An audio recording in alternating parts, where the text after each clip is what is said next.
This story was first published in Dutch by Ank Hermes of Deventer, Netherlands in 1969, and has gone through 11 editions and 40,000 hardbound copies in Dutch since then. It has been published as science fiction up to now, because the publisher originally felt that this story would not sell as fact. Nevertheless, it is a true account of real events, and we are publishing it as such, here, for the first time, together with the very extensive follow-on data as the contacts continued right up to the present time. We have investigated this case extensively over the past 4 years and conclude that the facts do in reality verify and support the story.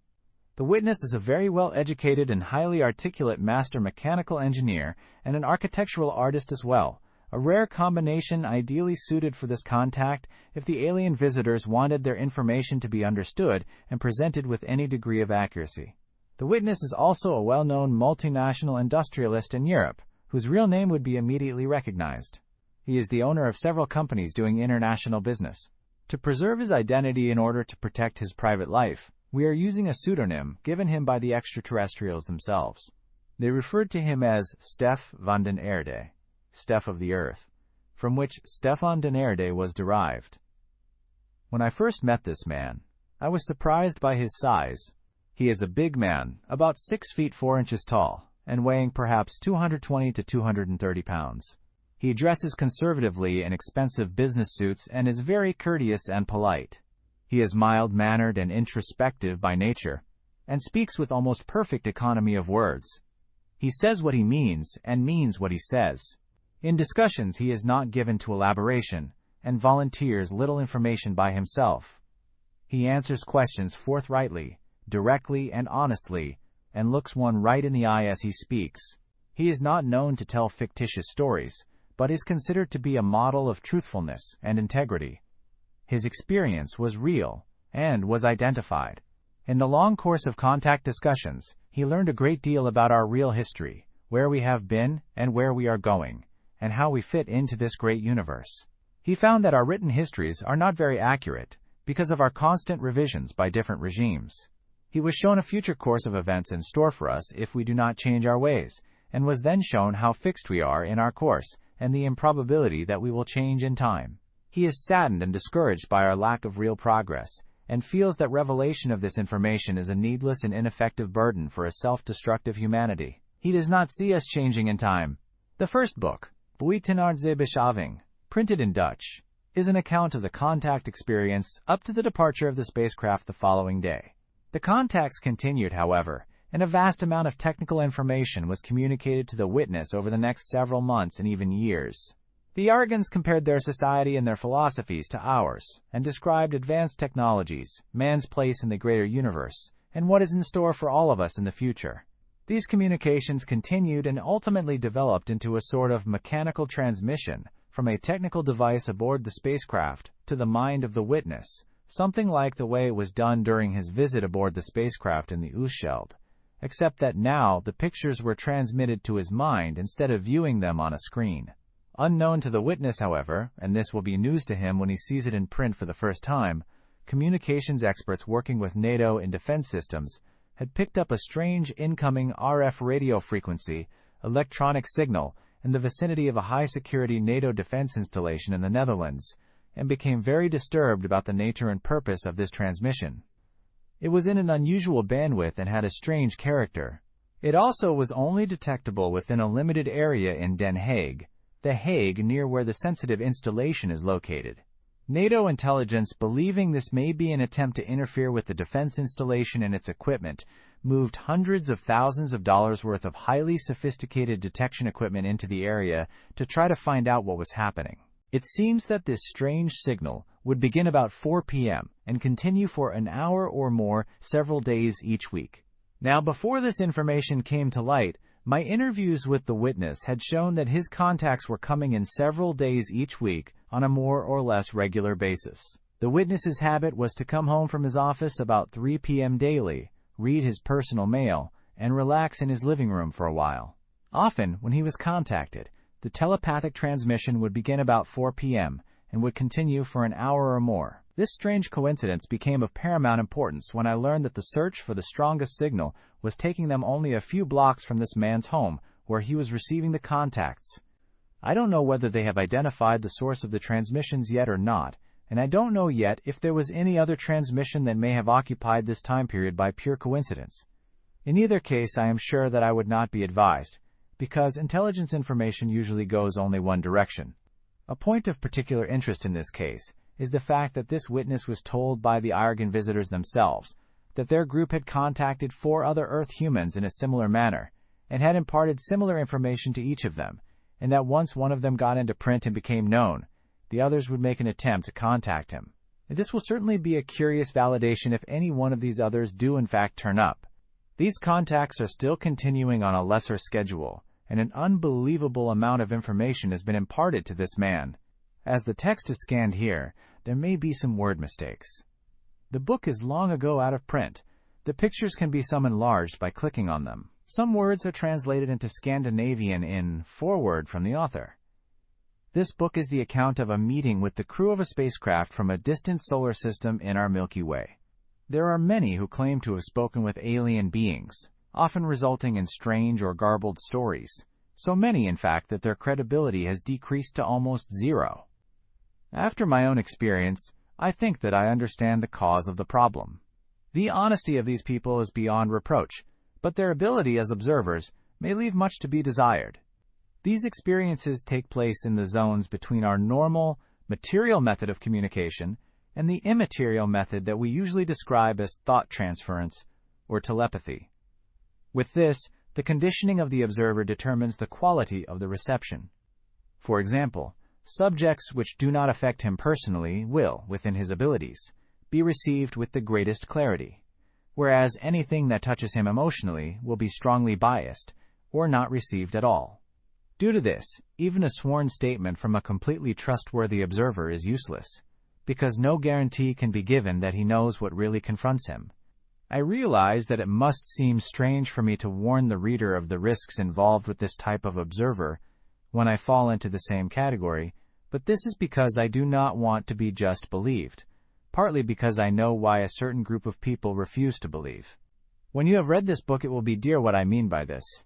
The only means of checking the credibility of the observer is logic.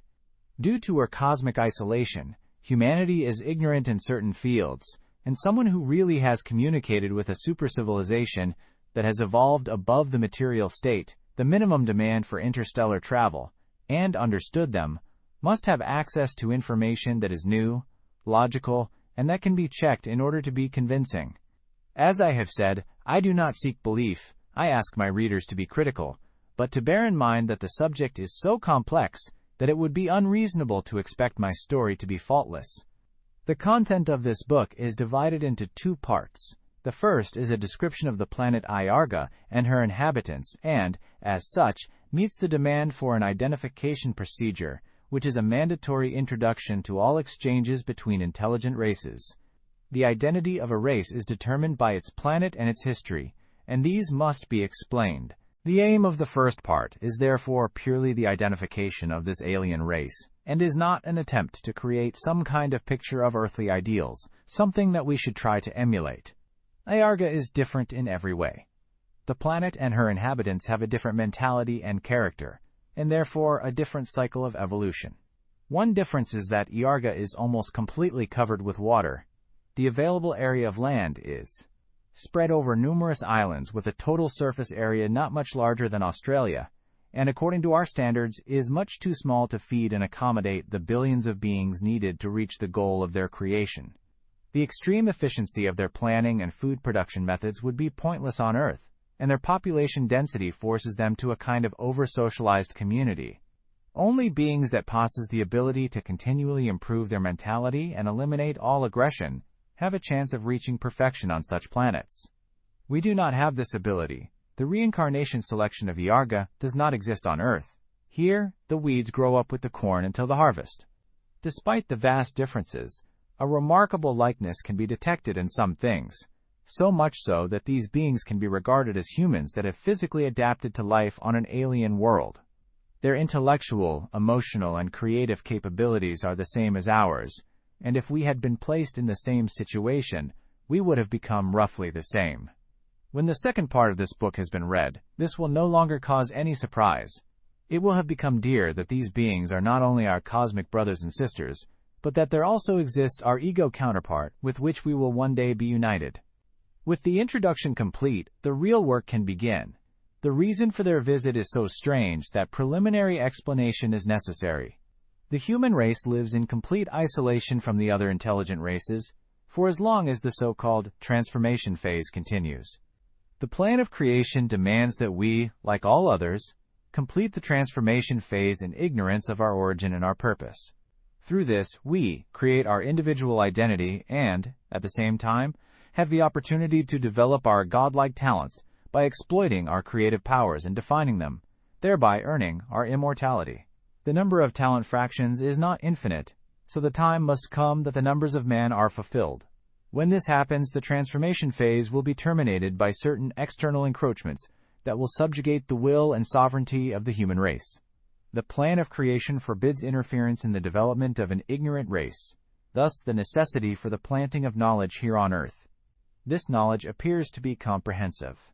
To begin, the complete scientifically verifiable story of the creation, from the creation of time, matter, and energy from nothing, to the goal of the creation of the universe, the cosmic integration of all the intelligent races in one all-encompassing consciousness that is beyond our understanding. In this we are given a glimpse of the wonderful future that awaits us. Beside this, a great deal of information regarding ourselves, our origin, our development, the present transformation process, the spiritual development after death, our creation mandate, and our future is given. The first point is the most important. Only when we understand the creation process, and in particular the development process of man, can we understand and accept the reason for the external interference that will take place in the near future. Without this knowledge, the interference would be useless and therefore undesirable. Lastly, their information includes a general description of other intelligent races and their different evolution cycles, which will enable us to approach a determination of our unique position in the midst of an incredible number of intelligent races. The fundamental reason for this book is the abolition of Earth's isolation and the announcement of the fulfilling of the numbers of man. Our first mandate was carried out in ignorance, the second will be carried out in full consciousness. The only question that remains is to what extent does this book reach its goal of removing the Earth's cosmic isolation? The question is all the more impelling when it is said that I had to give my word never to attempt to prove the existence of Iarga, because this would damage the individual freedom of mankind. I have fought with this problem for many years, until at last the problem solved itself. Even though I shall continue to avoid giving a direct answer to the question of the veracity of this story, the immensity of Earth alien knowledge contained in this book will serve to prove beyond a doubt that the planet Iarga is not fiction, but fact. Stefan Denaerde and W. Stevens, Chapter 1, Confrontation. Iarga. I can talk about it now. The fascinating dusky green planet with its somber pink sky is no dream but just a moment. I must first sort out the mass of information gained during my astounding experiences and relate it logically and coherently. I need to do this for myself as well. Any explanation of my chaotic memories may help me to become my old self again. It is difficult for me to remember the man I used to be. How I felt that beautiful summer evening on board my yacht that drifted like a huge white swan on the windless waters of the Oosterschelde, an art of the sea in the southwestern delta of the Netherlands. Hey, Dad, do you know that the compass is broken? I took no notice. It was probably just one of my son's childish jokes. I sat stretched out in a deck chair, contentedly sipping my coffee and surveying the distant coast of Schouwen-Duiveland, an island in the delta, where we planned to arrive before dark. On the small strip of land above the horizon, I could see the light that marked the harbor entrance at Bergsluis. Honest, Dad, it's broken. Come and look, persisted my son. Still disbelieving, I forced myself to stand up and walked over to where my wife, son, and small daughters were standing looking at the compass as though they had never seen it before in their lives. Something was definitely wrong. The map was hanging at a crazy angle, but worse still, the north indicator was pointing in the direction of the Zeeland Bridge, to the east. I looked accusingly at the discoverer of the trouble. It wasn't out of the question that my young son was playing a joke on his father with a magnet. I was disappointed to find that this was not the case, and so I started a serious investigation. In the meantime, Miriam did the dishes and put the children to bed. By the time I decided to return to Bergslui on the motor, it was getting quite dark, and the fact that I had been unable to find the cause of the trouble irritated me immensely. Miriam was right in saying that I should not let a compass spoil such a beautiful day, but I could not rest until I knew what was wrong. Ah well, I could do that in the harbor. I pushed the Chalk, an old-world, flat-bottomed sailing ship, at full power through the darkness of the There was the light buoy. I read the number automatically and turned sharply to port. In the distance lay the next buoy, marking the channel to Bergsluis. About 6 miles and we would be home. But things didn't go quite the way I had planned. Something unbelievable happened. Suddenly, out of the darkness, a strong, blue-white searchlight shone in my eyes from a point directly in front of the bow, and at the same time I heard a high-pitched whining noise above the noise of my motor. My heart pounded. It came so unexpectedly that it must have been several seconds before I acted. Reverse! Full power! Damn, it was too late. With a frightening noise, it came to a standstill against something solid. But what? Who on earth would be in the middle of the channel without lights? With shaking hands, I stopped the motor, and, in the sudden stillness, saw the startled face of Miriam appear in the cabin doorway. "Is anyone there?" I yelled over the water. In answer, the light went out, but no reply. Miriam came on deck, and behind her stood the children, wide-eyed with fear. "Look, there, that flat thing in the water."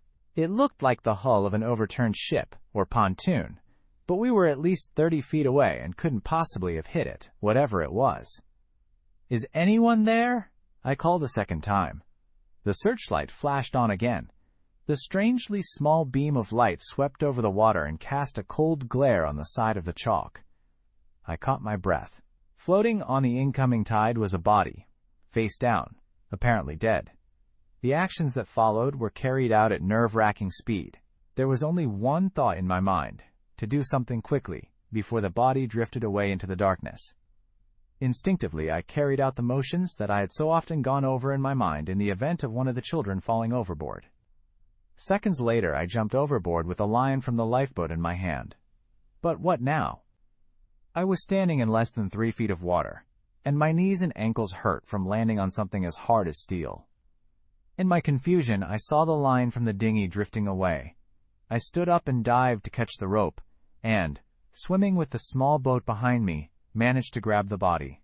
It wouldn't move. How would I get such a weight into the boat? First, tie the rope around him, climb into the boat myself, and pull his head above the water. Yes, that was it. Just then, an alarm signal began to sound somewhere in the back of my mind. What kind of a man was this? He was wearing a kind of metallic suit, and around his head was a rubbery ball which reflected the blue light so strongly that I was unable to see his face. I began to think about astronauts, but how on earth did he come to be in the Oosterschelde? I started the outboard motor and began slowly back toward the Talk. But what now? What should I do with this strange burden beside me? Why had I gone to all this trouble? My indecision grew by the minute. Aliens from planet Iarga. The blue light made it plain that I must carry on. It was kept in my direction by someone who followed the rescue closely from beginning to end. But what did they want? In terrible confusion, I came at last alongside the Chalk, tied up the dinghy, and stopped the outboard. In the silence, I heard the voices of Miriam and my eldest daughter. Thank goodness everything was all right there. Then my peace of mind received its death blow. There was suddenly a sea of light, a great diffused light under the surface of the water. A sound made me turn toward the strange object in the water, and I saw a dark shape wading quickly toward me. It was a perfect copy of the being I had fished out of the water, with the same shiny metallic suit and a transparent ball around its head. Step by step it came closer, and I instinctively grabbed the boat hook to defend myself. He held out an arm in a friendly gesture and turned his face toward me. I sprang back as though bitten by a snake. A wild fear cut off my breath. It was a nightmare. A terrible, indescribable feeling took hold of me.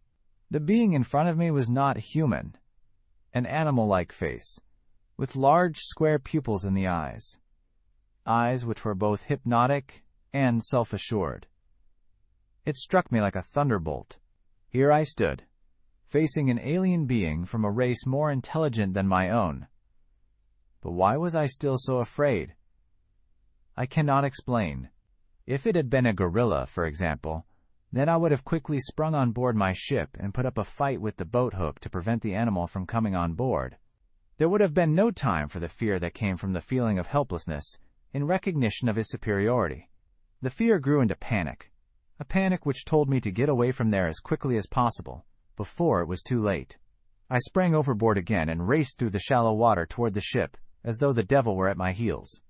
Panting, I pulled myself on board and started the motor. Reverse full power. I wanted to get away from there as quickly as possible. The ship didn't move an inch. Over the bow, I saw the being pull the dinghy onto the dark platform, lift the body in his arms, and walk away with robot-like steps. It suddenly went dark, and they were gone.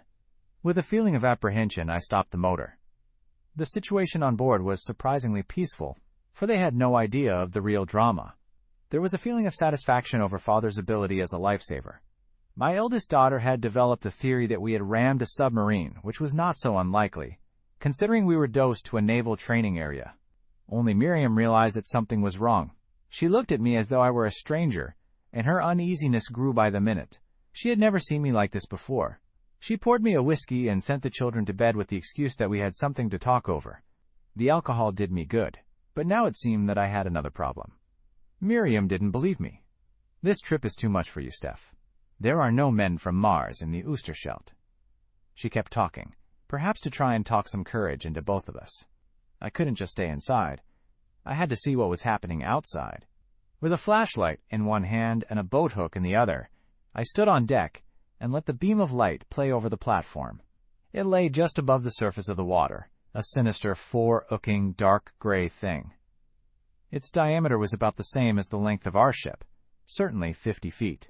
It was resting on a ledge, which reflected the light so strongly that it looked like glass. In the middle was a pillar, slightly twisted, about 6 feet wide and 8 feet high. The total size of the thing surprised me. I knew what was under the water. I could walk at least the length of a swimming pool without falling off the edge. Could this be one of the much-talked-about flying saucers? Were they really so huge, and could they also operate underwater? I turned the flashlight out and began systematically probing around the ship with the boat hook. In front, by the bow, about 2 feet, and aft, about 4 feet. It was strange that each time I had to use force to pull the boat hook off the bottom, as though someone were holding it. Suddenly I remembered the strange trouble with the compass magnetism. We had collided with a huge magnetic monster. We were imprisoned, stuck fast on a huge magnet, in the grip of strange, unearthly beings. The only possibility of escape was the plastic dinghy. In case of emergency, there was room for all of us. The dinghy still lay in the same place on the platform, and in the peaceful stillness of this complete isolation, a daring plan was born in me. After all, the dinghy was only about 30 feet away from me. For the third time that evening, I jumped into the water, waded as quickly as I could to the boat, and pulled it free. Within half a minute, I was back on board with the dinghy alongside. So that was that. I began to regain some of my self-confidence, but my uncertainty came flooding back as I heard a scraping, hissing sound. I grabbed the searchlight and shone the beam on the platform. On the edge, a sort of lid hinged open slowly and steadily. Out of the hole crawled 2 figures, dressed in the now familiar spacesuits, who pulled out some objects after them which were joined together by cables or wires. Their movements reminded me of the old-time silent films, fast and jerky. What were they doing now? They stood on the platform and, with one hand against their ball-shaped helmets at about the height where their foreheads would be, made slow, respectful bowing movements in my direction. I understood. What a relief. It was a greeting, a friendly, respectful greeting. With quick, short paces they walked to the edge of the platform, where the bowing was repeated and emphasized, and then they stood like statues in the light of my flashlight. A strange and dramatic scene. On the Oosterschelde, a man is confronted with an alien intelligence. But the man was poorly prepared for the meeting. He was nothing more than a sailor in difficulty, who could feel his legs trembling in his wet clothes. The 2 figures in front of me were about 5 feet tall. and from a distance looked deceptively human arms, head and legs, all in their proper places. But their legs were shorter than ours, so that their arms reached down to their knees. Their metallic costumes were smooth and seamless. Only by the shoulders and elbows were folds to be seen. The short, heavy legs ended in broad feet that also stuck out behind, and the front part of their footwear was split in the middle. The hands were covered by supple, ribbed gloves. These were different from ours too, in that not only the thumb, but also the second finger was enclosed. They were heavy, claw-like hands, a broad, gold-colored belt around each of their middles, sewn with motifs and tools, was particularly noticeable, one piece of which was dearly a hammer with a sharp, striking edge. And on their right side was something that vaguely resembled a pistol. A kind of drum, wound with thin, glistening thread, rested on the middle of their stomachs. The remainder of their equipment was unknown to me. I gained the impression of immense physical strength, not only from their long, heavy arms and enormous shoulders, but also from their quick movements. The round ornaments around their heads were less transparent than I had originally thought. When the beam from my flashlight fell on them, they changed into glistening Christmas tree balls, and only with more indirect light was it possible to vaguely make out their heads. The silent confrontation was suddenly broken by a bud voice. "Do you understand English?" I nearly jumped out of my skin. Owing to my surprise that they could speak English, I didn't realize that they had asked me a question. The voice was totally devoid of any questioning tone. It sounded more like a statement. "Aliens from planet Iarga." "Do you understand English?" The same statement floated over the water. "Yes, I do. We want to thank you for the rescue of our crew member." "Of course. Who are you?" "We come from another solar system." "My God," I called back. The situation was so strange that at that moment I couldn't think of anything else to say. There followed a short silence, and I wondered about that strange accent, which, in fact, wasn't English at all. To my ears, it sounded more like Dutch, my own language. I could understand it perfectly, but I couldn't repeat a single word of what they actually said. The voice came again, and over the still dark water an unbelievable conversation began. "Is your ship damaged?" "No, I don't think so." "Will you turn the light out?" "All right." "Thanks. Does the ship belong to you?" "Have you a radio transmitter on board? We would like to show our appreciation for the rescue of our crew member." "You can do that by simply explaining some of this to me. It's just too much. How long have you been here?" "We have been near Earth for some time." "Why do you hide? Why haven't you tried to make contact with us?" "Our reason is that you do not know the laws of a higher civilization." "I don't understand." "There is still a great deal that the people of this planet do not understand." I hesitated. How much did they know about us? "You know us well, then?" "We have studied you for some time." "You don't have a very high opinion of us, I gather." "Your remark shows some insight." "Are your people more intelligent than mine?" "No." "Only more developed." "If that's so, then I don't understand why you haven't made contact with us." "You could help us." "That would constitute a breach of the laws of nature." I shrugged my shoulders. Despite the strange situation, I began to feel more at ease. This was an unimaginably important meeting, and I began wondering how I could manage to squeeze some information out of these beings. I could learn things that man for centuries has only been able to guess at, and I could find out about their spaceships. "We wish to give you something as a token of our thanks. If we give you an object with which you can prove our existence, it will surely also be worth a great deal of money. We hope that you will accept it. It is sterilized." "What is it?" "It is a block of inert metal that is many times stronger than your best steel, and only half as heavy. It has a superconductive structure that is so straight that current can only flow through it when a positive pole is placed directly opposite a negative pole, in line with the structure of the metal. If one of the electrodes is moved only 1/1000th of an inch, the current ceases to flow. With this structure, it is possible, with correctly placed electrodes, to form a spiral current pattern, the result being that when a direct current is connected to two feed wires, a supermagnet is created with a negligible current consumption. Also, the metal has a melting point much higher than anything known on Earth. We use this metal for the outer skin of our spacecraft. That is the gift. We hope you will accept it." I was greatly impressed. This is incredible. I am grateful. I expected no gifts for saving your crew member, but I imagine that your intention is to help us, and I accept it with heartfelt thanks. We admire your unselfishness, but we must point out that the block of metal represents a far too advanced technique to be of any use to you in your research. Technically speaking, it is useless, but you are right in thinking that something else is behind it. We wish to give you proof that you are being observed by intelligent alien races, who know you so well that they are able to communicate with you, but refrain from doing so. We live in the perhaps desperate hope that people exist who, with this information, will be able to understand the reason for our reluctance. And what is the reason? You do not have the values, the ethics, of a developed civilization.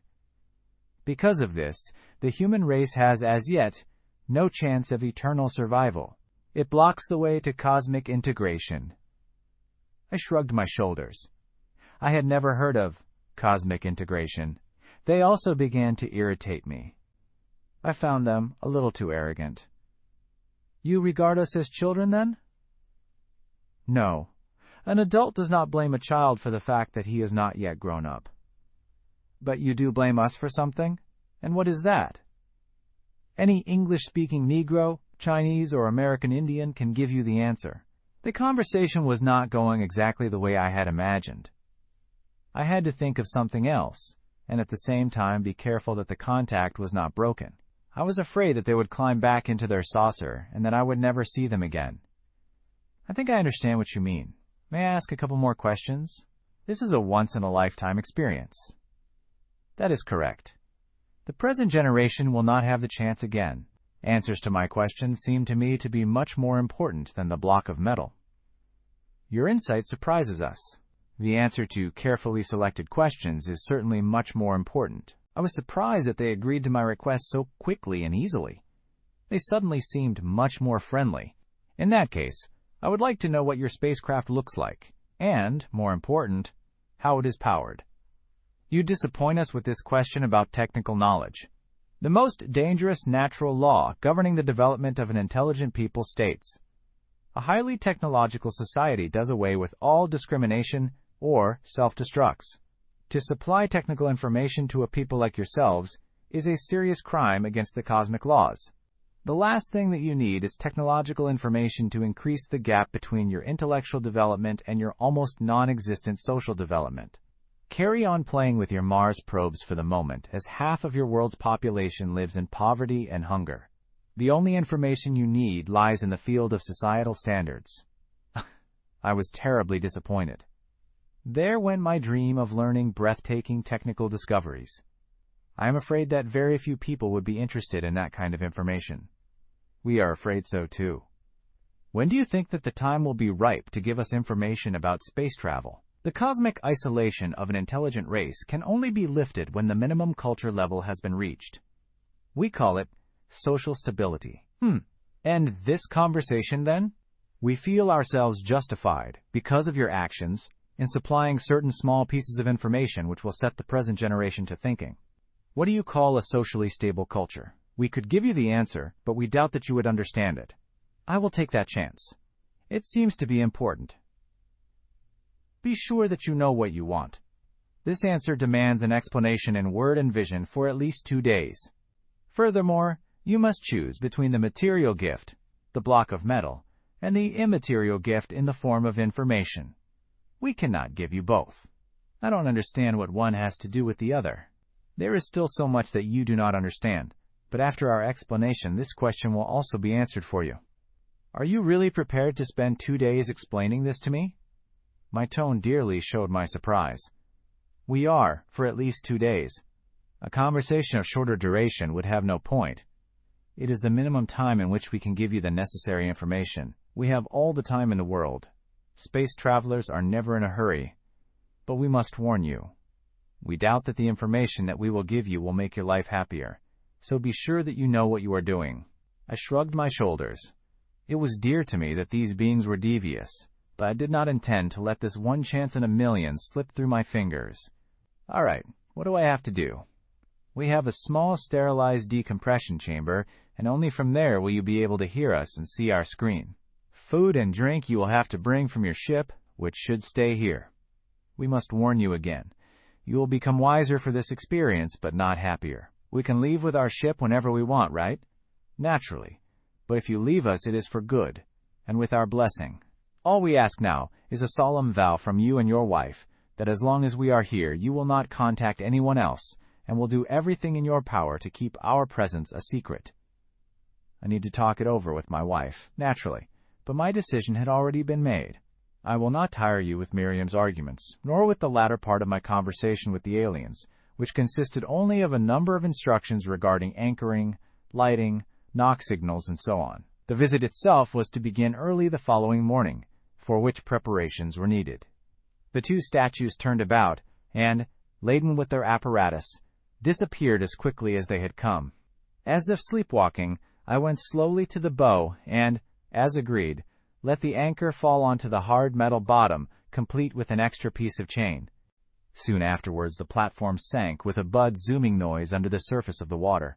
A dull shock followed, and the ship floated in its element once again. A short time later my brain received yet another jolt. The dead stillness of the night was broken by a terrible noise, a bud-zooming, combined with the screaming, howling tone of a circular saw. The anchor chain jerked tight, and the surface of the water became strangely disturbed. The spaceship was acting as a submarine. We were pulled forward over a broad foam track which was lit from beneath a dull yellow-green light. The noise was unearthly and frightening. I stood, fascinated, and began to wonder what I had let myself in for. Chapter 2. Aboard the alien spacecraft. Good God! Miriam's exclamation so early in the morning reflected both surprise and repulsion. In answer to my repeated knocking signals, the huge, round platform had risen again above the surface of the water, and now, in broad daylight, the sight was much more impressive. The slightly domed platform lay, just as it had yesterday evening, with its edge level with the surface of the water. Its surface was, for the most part, as smooth as polished stone, and dark gray in color, with scattered patches of off-white, which made it appear as though someone had been throwing around bags of flour. Over this otherwise perfectly smooth surface ran innumerable ragged charred grooves, which ended in a small crater, as though something had exploded there. Nearly all the scratches and grooves ran in one direction and gave the impression that the spaceship had been grazed by enemy fire, or that someone had been at work with a blowtorch. All in all, it was an ominous sight, and Miriam's reaction was not very reasoning. "Steph, please don't go. Something as alien as that can only spell trouble for us all." She was right, of course. There was something wrong about entering this thing, but even the latent fear from last evening and the leaden feeling in my stomach brought on by the sight of this forbidding platform were not enough to hold me back. A few moments later I was sitting on the edge of the platform, drying my feet after wading through the water. I donned my shoes and socks, and, armed with sandwiches, thermos, and notepaper, I began to look for the opening that they had described. I had hardly taken a couple of steps when a round, safe-like door slowly began to open near the edge, and a small quantity of sand and water which had settled in the JOMT was blown away by a stream of compressed air. I went closer and looked down through a round hole, about 3 feet in diameter, into a cube-shaped space about 8 feet across. Once again, I heard the voice, "Welcome on board. Be careful as you come below. The ladder is dangerous for you." Indeed, the ladder was nothing more than a pole with staggered steps on either side formed to place my feet. I stopped in my descent and waved to Miriam, saying, "Don't worry. I'll be back around 5 o'clock. The reception has been very friendly and it's really quite cozy in here." Once below, I cast my eyes around the room. Unimaginably complicated equipment lined the walls and the ceiling. The only things that were vaguely familiar were huge reels and drums, wound with every possible size of cable and pipe. In the floors was a metal door that looked remarkably earthly, with a round knob in the middle over which I nearly stumbled. In one corner stood a kind of desk with rows of knobs, and above a panoramic screen, about 5 feet long and 3 feet high, that glowed with a soft green fluorescent light. Behind the desk stood a strangely normal-looking chair with a metal frame and leather upholstery. The voice invited me to sit and explained that the seat had unlimited possibilities for adjustment, but that certain instructions from the voice would be necessary before I could be comfortably seated. "Yes, thank you. What happens now?" "Introductions would seem to be the best way to start. Will you answer a few questions?" Yes, of course. How should we address you? Call me Steph. All right, Steph. The language we speak is not your own language, although it seems to be. It is the language of all living species in this universe. Even a plant or an animal will understand it.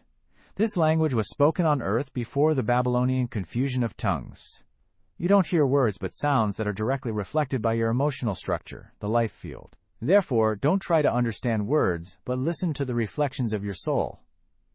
Is that a kind of thought transference? Not exactly, but you can compare it with that. I understand.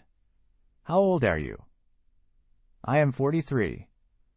Are you in good health? Yes, perfect. Have you a high social function? High? What do you mean by high? I am the director of a business with a few hundred employees. So you are a representative of the directing class of the West Bloc? Huskmotet skade pa 60 talet. I don't quite understand the question. What do you mean by West Bloc? Let us ask then, are you a supporter of a free economy? Yes, without a doubt. Now it is your turn. Would you perhaps like to see us from dose up?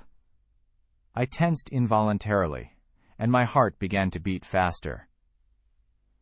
I am afraid that I will get a shock if I see you. That is true. Nothing is more intense than a visual confrontation with another intelligent race. Do you feel strong enough not to panic? Now that I know that I have nothing to fear from you, I will not panic. You certainly have nothing to fear from us. On the contrary, we are indebted to you. Look through the window to the right of the screen. When we turn on the light, you will be able to look into our navigation room. Ready? Right then, here we go. Aliens from planet Iarga. I looked into a huge round chamber, about 45 feet across and 9 feet high. From the decompression chamber I could see over the greatest part of the navigation area, with its vast contents of instruments and control panels. Strangely, all the instruments and panels were mounted on the floor, with walkways alongside and separated by vertical metal grills that reached the roof. Everything was dark blue in color, almost black, causing a very strange lighting effect. The dominating blue-black surfaces acted as an almost invisible background, against which all the white or polished metal knobs, handles, and instruments stood out in dear relief, as though luminous. The encompassing vertical wall of the dome looked as though it was made of glass. The highly polished material reflected strongly and gave a very strange lighting effect from the reflections. On many of the panels diversely colored lights burned, interposed by dark, transparent strips on which flashes or darting lines could be seen. An imposing piece of technology. I suddenly realized that there was no sign of life whatsoever. Well, where are you then? Prepare yourself. You may see us now. A light came on, illuminating an area directly in front of the window. I sprang back. In spite of my mental preparation, the paralyzing fear had returned quite suddenly, and cold shivers ran over my scalp, through my neck and over my shoulders. On the other side of the window, in a half circle as though at a conference table, sat 8 strange humanoid beings. Their faces and forms radiated as much primitive animal power as haughty, intelligent superiority. I felt again the uncertainty of yesterday, a reaction to their obvious superiority and self-assurance. I am convinced that any intelligent man would have felt the same, and that this reaction is a part of our makeup. The same feeling that I did not belong here, that even these steel walls could not protect me from the mental impact made by this intelligent pressure group from a much higher level of civilization and development, with their fantastic knowledge, belonging to a strange, distant world. Their unearthly, somewhat animal faces, with the dynamic expressive ability, emphasize the difference in our places of origin to such an extent that I am convinced it touches areas that to us are still taboo, and which have been since time began. When you are unable to draw, how on earth can you expect someone else to draw a face that he has never dreamed existed? How can you create a portrait with words? My friend Rudolf Doss, who accepted the task of drawing the pictures of this book, was driven nearly to distraction by my dubious attempts to produce a good likeness, one which would demonstrate their superiority. He finally convinced me that even a photograph would not effectively convey what I had in mind. The facial expressions must be left, unhappily, to the imagination of the reader. It was the hypnotic effect of their eyes, with their large, rectangular pupils, that made the deepest impression on me. They were the thoughtful, peaceful eyes of deep philosophical thinkers that were studying me with quizzical friendliness. Their heads were about the same size as ours, only slightly deeper toward the back, and in the middle of the skull was a bony ridge that changed into a deep groove in the center of the forehead. It gave the impression of a skull divided into two separate compartments. Toward the back of their heads, the ridge ended in a semicircular muscle formation that ran down the neck and into the shoulders, making the side view of the neck much heavier looking than ours. The same is true of the whole construction of their bodies. They were much more solidly built than we are. Their arms and shoulders, although of much the same proportions as ours, were much heavier and more muscular, and combined with the claw-like hands, gave an impression of strength that would have come a dose second to a bench vise. All this, combined with their broad chests and short, stocky legs, made them look as though they would not even step out of the path of a gorilla. Their muscle tissue also seemed to be different, more like solid rubber, and their thin skin followed the contours of their muscles more closely than ours. The top of the head to the back of the neck was covered with short, smooth hair that shone like the coat of a smooth, furry animal. The color of this hair was different with each of them. Rust brown, gold, and silver gray showed either separately or mixed. Their hairless skin had a pale, glass-like sheen to it. Along the edges of the face, the skin showed slightly darker gray-brown than in the middle. As they turned their heads, the skin seemed to reflect the light and shade of their surroundings. This changing color effect was something that caught my attention many times. Their teeth were two seamless white strips, above and below, that closed in a scissor-like fashion. Both their teeth and the yellow-white of their eyes reflected the strange lighting in such a way that their faces looked slightly artificial. Their movements were also strange. They could sit or stand perfectly still for much longer periods, and more often than we would even attempt, but when in action, their movements were lightning fast and emphasized their tremendous strength. They were like volcanoes. After a period of rest, they would erupt into a wave of energy and temperament that would have made a Spaniard jealous. They were wearing a kind of uniform, in the form of dark blue, silky overalls, with three-quarter sleeves and a deep V-neck. Under this was a white shirt, with a rather old-fashioned high collar around the back of the neck. Around their waists was a broad, gold-colored belt, decorated with what seemed to be atom formations, which ran along the edge of the deep V in the neck as well, incorporating, however, still other motifs in its design. Cant under. The following is text for the picture of the humanoid from Iarga, humanoid from the planet Iarga, which is a little more than 10 light-years away from Earth. Although these beings have the same origin and identity as man, and their physique is comparable in many ways, there appear to be many great differences which result from the different planetary conditions. Their planet is larger, the gravity is nearly 3 grams, and the atmosphere pressure is more than 7 bar with higher nitrogen and ammonia contents than our air. The average wind speed is less than ours, but the denser atmosphere in combination with heavy rains and the higher terminal velocities sometimes cause storms that an unprotected human could not survive. To withstand these conditions, they have a short, compact physique with well-developed muscles, especially the legs, armored skulls, and deep-set eyes.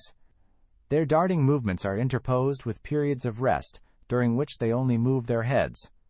They walk stiffly, with short steps, as if they are walking on ice. They were originally amphibians, and really belong in the water. Their bodies are as streamlined as that of a seal, and are covered with short, smooth hair, like an otter. Their hands and feet are large and broad, and they have webs between their fingers and toes. We could not possibly compete with them in a swimming race. They are capable of killing a small whale sort by ramming it like a torpedo. A group will then tow the catch back to the shore. Swimming. Their sex drives are different from ours, and they find sex less important, partly because they derive less pleasure from it than we do. The population growth is slow, and they lack the sex signals of humans, such as full lips, earlobes, pointed nose, protruding female breasts, and the external male sex organ. This is why it is not necessary for them to cover their bodies, as we do. Their reproduction impulse is born of love, and not lust. We seem to be abnormal in this respect. Their weak point is the development of their individuality. They do almost everything in groups, tribes. They think collectively, and they obey the laws of their society to the letter. They live for and through the friendship and love within the group. Contuprita from above. I decided to end the silent confrontation. I'm sorry that it's taken so long to get used to the sight of you. We have only compliments for you. You have remarkable self-control. You demonstrated the same quality with your rescue of our crewmen, for which we would once more like to offer our thanks. Oh, that was nothing. When I see all the technical capabilities at your disposal, I wonder if my help was really necessary. The value of an unselfish deed cannot in any way be influenced by asking afterwards if it could not have been done in some other way. As a matter of fact, your help came so quickly and efficiently that it would have been impossible for us to have managed it in a shorter time. It was precisely this speed and efficiency that gave us the idea that you could possibly be a man with whom we could communicate, the first communication with a representative of this world. Make sure that you realize what this conversation will demand of you. You will be speaking with a race that is far ahead of yours in evolution. This means not only an enormous technical lead, but also the same lead in mental development and inner culture. This last is the most difficult to explain, and yet we must make it dear if you are to understand what social stability represents.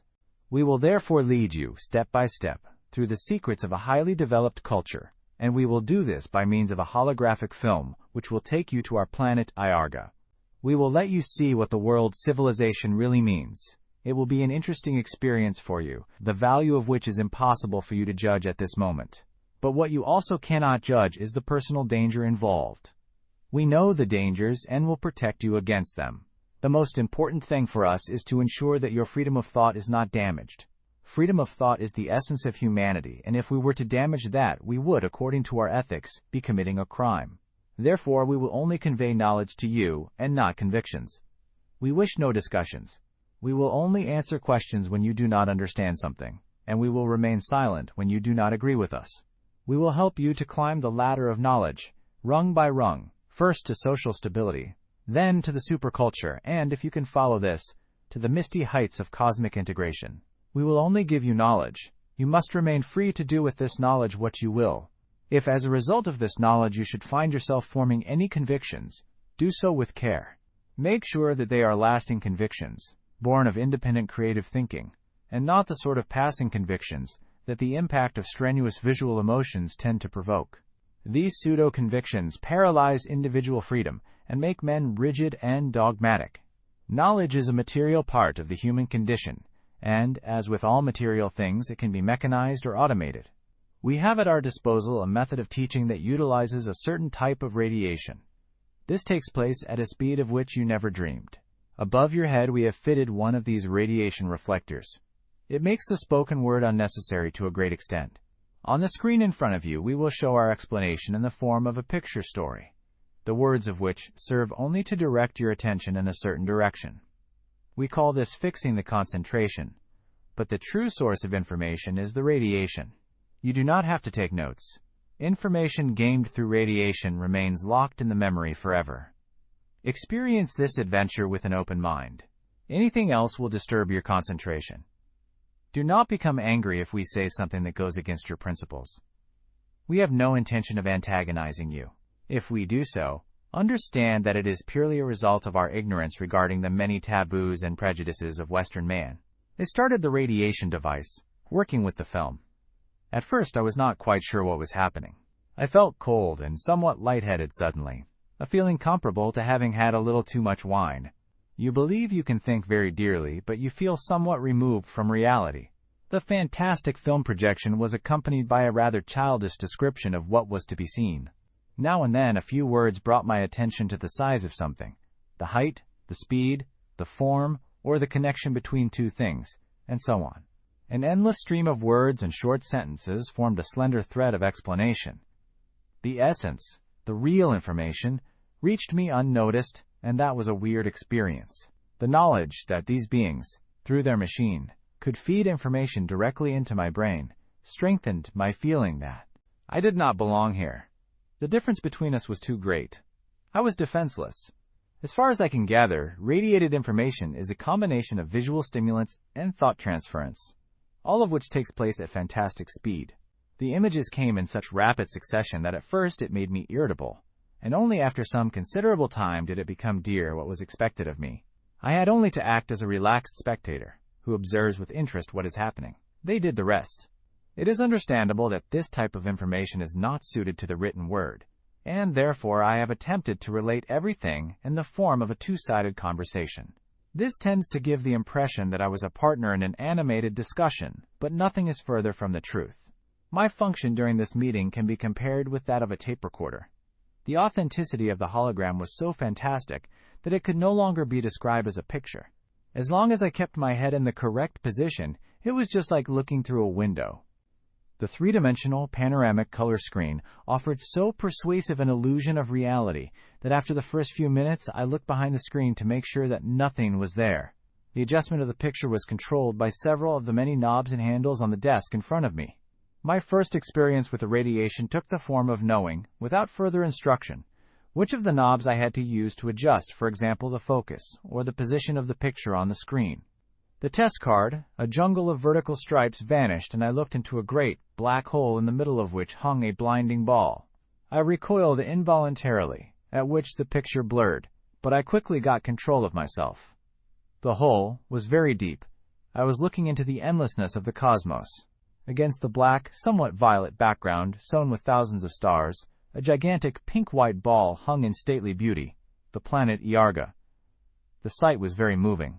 I felt as though I was really present in space, and a strange emotion began to flow through me. The cloud formation was, in contrast with that of Earth, unbroken, with small, swirling patterns that caught the sunlight. The pink patches occurred where the sun was able to penetrate deeper into the clouds. Most remarkable were two gigantic, flat, concentric rings which formed a halo around the planet. They were rather like the rings of our Saturn, except that these consisted of a small inner ring and a much broader outer ring, both casting a sharp band of shadow on the clouds. There was also a large moon to be seen, with the same pockmarked surface as ours. Iarga, the home of these astronauts, is a planet in another solar system, not much more than 10 light-years away from US. More details of the location of the planet they would not tell me. The diameter and mass are much greater than the Earth's. The gravitational force is greater, and the atmosphere is much thicker. The speed of rotation is much slower than that of Earth, so that the duration of day and night is longer. But the regular tilting of the rings around the planet changed certain days into nights, and certain nights into days, due to the fact that the rings reflect the sunlight. Aliens from planet Iarga. As a result, Iarga does not have the regular pattern of day and night that we know. Because of the thicker atmosphere and higher air pressure, which is of a different composition than ours, Iarga knows no bright sunlight, and sees nothing of the moon or stars. A permanent layer of mist exists at the higher levels of the atmosphere, which filters the sunlight. The color blue only appears in lighter tints, and green is more pronounced there than here, which may account for the fact that they seem to have a preference for blue in their artificial lighting.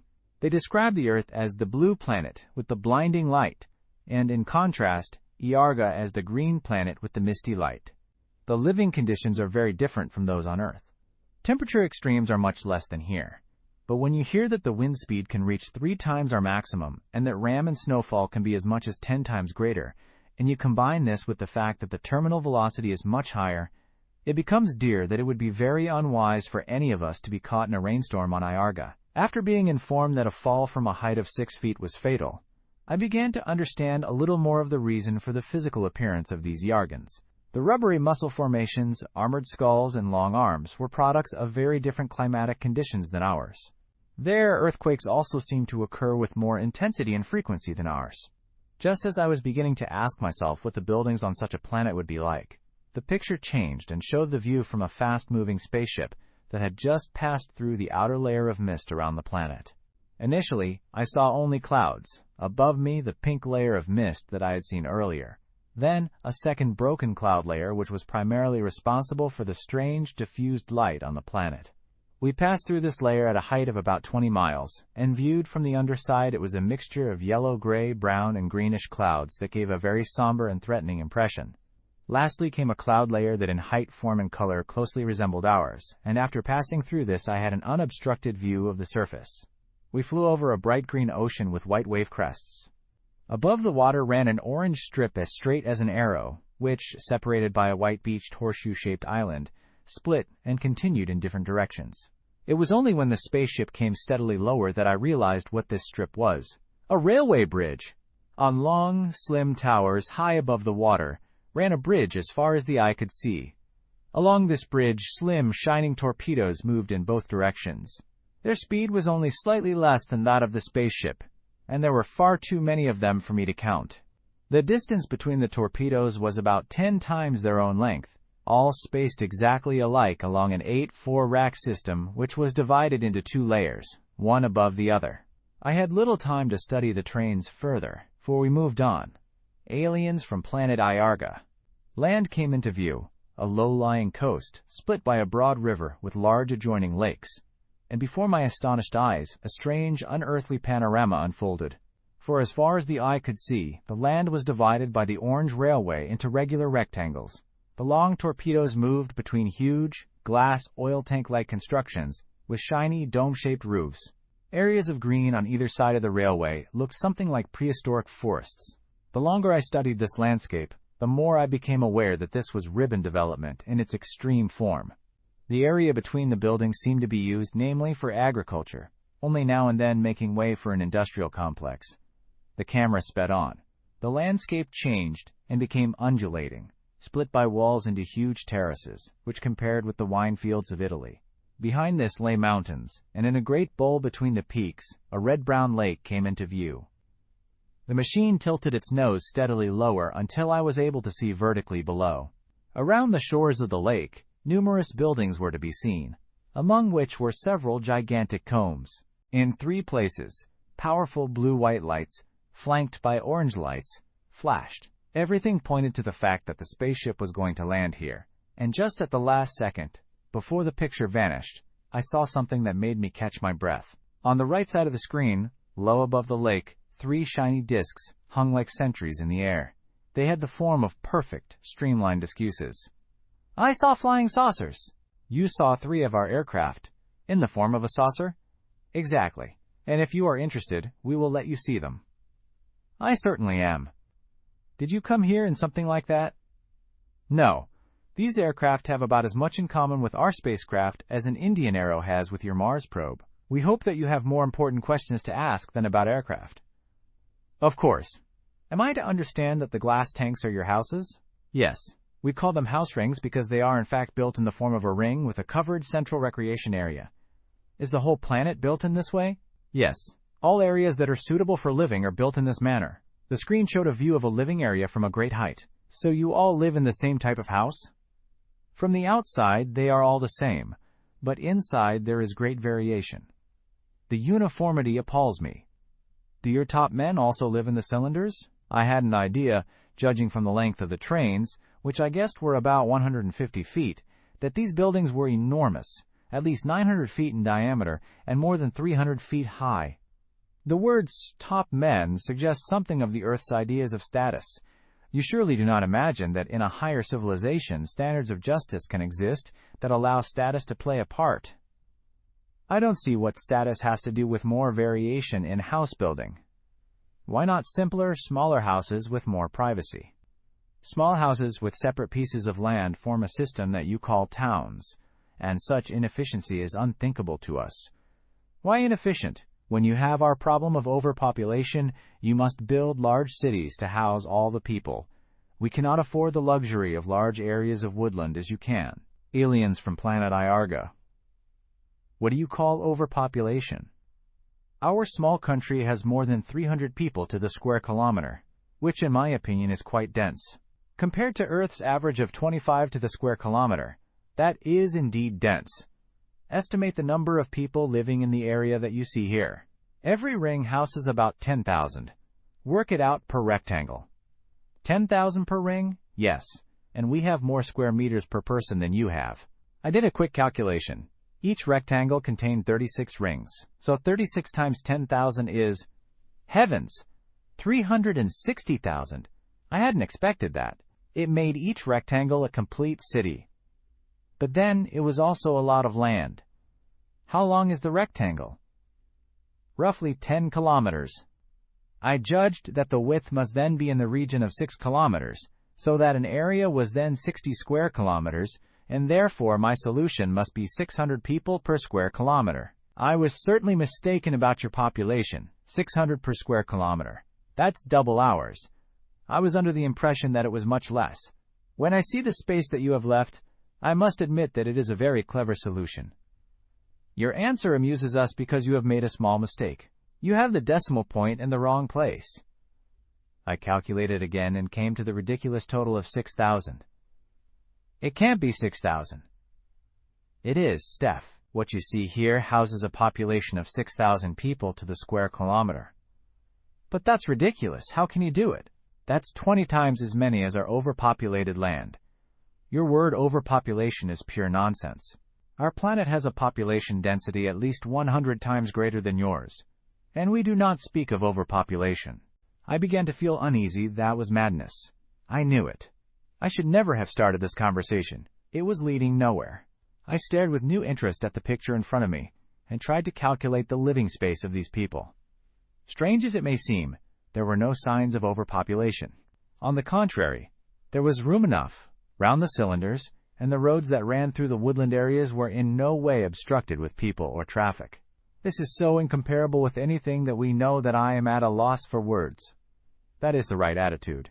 With this confrontation with a totally different world, with totally different standards and a totally different philosophy, we are trying to make it clear that you must not draw comparisons.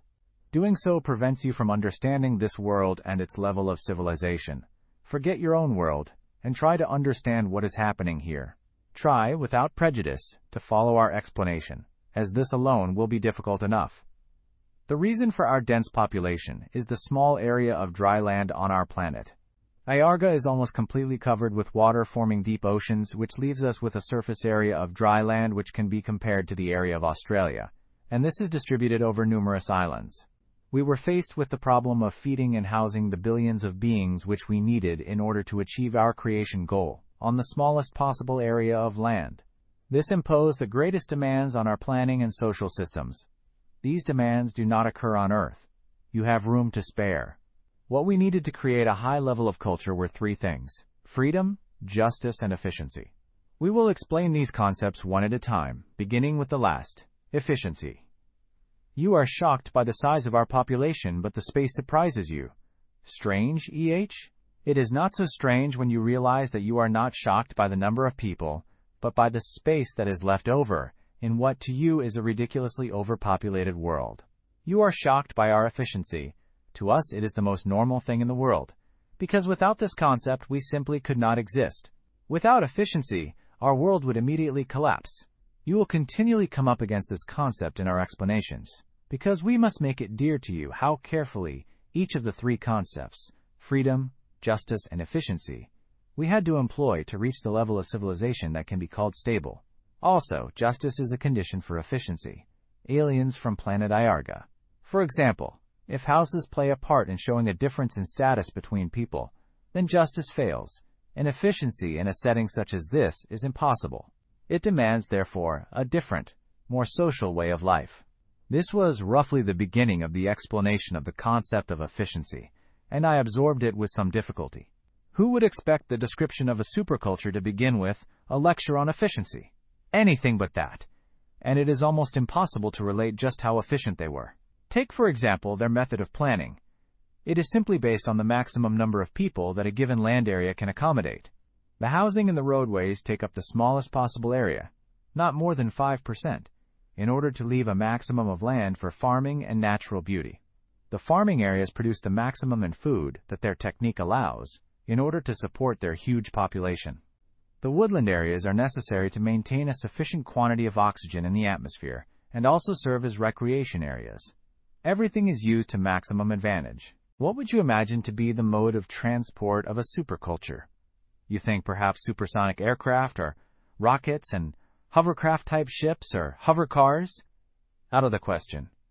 Anything so inefficient, with so many moving parts which can wear out and require so much maintenance, would be madness on Iarga. What do they use then? Very simple. A fully automatic robot rail system. Slim torpedo trains that move without creating friction, the only component requiring servicing being the doors, and these are made of such a high quality that they can last at least 100 years. As a well-brought-up Earthman, I didn't give up too easily, and pointed out that our aircraft, so fast and comfortable, were surely much better than trains that can only reach a speed of about 400 kilometers per hour. I got the most surprising answers. An aircraft is not only inefficient, but is downright antisocial. They only appear on a planet where status still exists, and they are only for the upper classes, because they are useless as a medium of mass transport, and the cost per passenger kilometer is at least 10 times that of their rail system. They began to talk about transport capacity. The 6-lane rail system between the house blocks, only the upper layer, can transport 1 million persons per hour, operating at maximum capacity. Did I think that aircraft could compete with this? No, I did not. Confronted with such astronomical figures as these, further argument is pointless. They were not yet finished. Did I really think that their transport was slower than ours? Yes, I did get that impression. Well, I was very wrong. I must think in terms of average speed, and the hours that we wasted waiting for connections, delays caused by unserviceability or bad weather, and our wonderfully inefficient traffic jams. Having thought of all this, I was readily prepared to believe them when they said that their average speed of all transport systems together was about 5 times higher than ours, inclusive aircraft. Had I mentioned something about comfort? Yes, I had. Wonderful, because comfort was also an aspect of efficiency. Trains had proven to be the cheapest form of transportation, and the only problem that remained was to get as many people as possible to leave their cars at home and use the tram. The only way to do this was through comfort, and this comfort was really something. These trains were shock-free and silent, apart from wind noise. Due to their position high above the ground and their large windows, they offered a breathtaking view of the surrounding countryside, and the interior was so luxurious that it left nothing to be desired. They were unaffected by weather conditions and 100% reliable. The frequency was so high that timetables were unnecessary. Did I now know enough? Absolutely not. It had gradually become dear to me that their understanding of efficiency was totally different from ours. It influenced their very souls. Efficiency had become almost a religion. One of the most imposing visions on the screen was their transoceanic rail connections. A wonderful orange-colored construction, about 75 feet above the restless green water, crossing the ocean in a dead straight line. I thought at first, perhaps a little naively, that the support tower stood on the ocean floor, but no, nothing so primitive. The whole construction floated, supported by huge balls under the towers, which were anchored to the seabed by adjustable cables. The balls were placed at a depth where the water always was comparatively peaceful, unaffected by the conditions on the surface. The question that intrigued me was how the trains could function without friction and wear. I discovered that it was not so difficult once superconductive materials and supermagnets, the same sort of materials that were used for the outer skin of their spaceships, were used. The train was supported on magnetic shoes over its whole length, which ran in a hollow rail. Through the polarity and the strength of the magnetic field, the shoes were held, floating in the middle of the rail, a fantastic piece of construction. The system was controlled from large electronic control centers and was almost fully automatic. Optical signaling was not used, so that the speed was unaffected by even the thickest fog. Their cargo trains intrigued me the most, for they were in fact nothing more or less than self-homing containers. The route program was plugged into the nose of the unit, and the ghost train left on its journey without a living soul on board, finding its own way over the rail network to its destination, silent and vibrationless, and without lighting at night. Some things were rather amusing. There seemed to be a rather popular pastime that they called traveling in hotel trains. A group of about 25 people would order a unit that was fitted out as a self-service hotel and simply go where the mood took them. Everywhere in the beauty spots were campings, where the trains could stay for a couple of days or more, and all you needed to do to travel further was to program the unit for its next destination. Traveling this way often at night, they could cover enormous distances. As soon as I asked a question that fell outside the program, I received more of their strange answers. Can everyone afford to go on in this way? No, nobody can afford it because we have no money. But everyone can go on holiday in this way if they wish. At my request, they showed me one of their cars. In front of one of their huge glass-living cylinders stood a highly streamlined vehicle on ridiculously small wheels. Nevertheless, it could be classed as a motorcar. My enthusiasm for motorcars was suddenly diverted by the sight of two Iargan women, who, accompanied by 4 small children, were to demonstrate the car.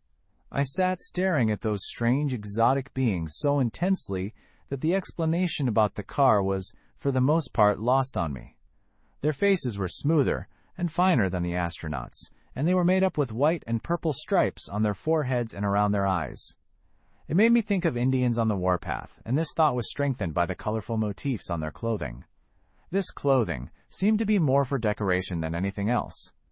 It was just a broad piece of cloth, with a hole in the middle that fell over the head and was fastened at the waist with a broad belt, leaving the arms and the sides of the body uncovered. Under this garment, they wore a pair of silky trousers which fastened tightly around the ankles. The shoes over the wide, naked feet were open sandals. They carried themselves as refined models would, demonstrating the peculiarities of the car with lightning-fast movements. The strangest thing was that their explanation, which I found inaudible, was directed at me, and due to the perfection of the picture I felt as though I was actually present and the center of their attention. Is this the way your women normally dress? We are showing you 2 mothers with their children on their way to a recreation area, and we will follow them with the camera. They are wearing holiday clothing, fitting for a day out. We do not find clothes so important, and as we do not have any other films on this subject, please confine your attention to the automobile. The ladies had, in the meantime, entered the car with their restless offspring, and were demonstrating the maneuverability of the vehicle on its tiny wheels. These wheels only served the purpose of transporting the car from the cylinders to the rail system, where, in contrast to the trains, they hung on magnetic shoes under the rails instead of above. This explained the large glass panel that extended under the feet of the occupants of the front seat, giving the vehicle the appearance of a helicopter from a frontal view. The interior was luxurious, 2 wide 3-seat benches and behind, the baggage space. There was only one sliding door on one side, and nowhere could I discover any access to the motor. After this demonstration, the ladies rode away along a broad ochre-colored road to where the huge central rail system ran between the house cylinders.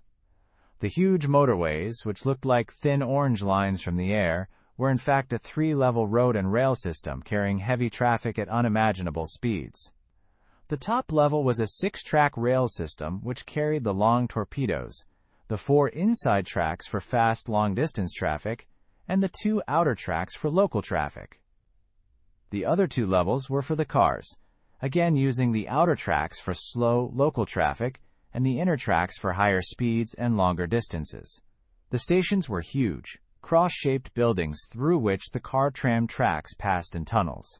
At ground level, around these stations was a huge batting terminal for the transfer of freight from the rail containers to the wheeled transport. The camera continued to follow the fantastic journey along the rails, and the 2 ladies who were at the moment playing with their children.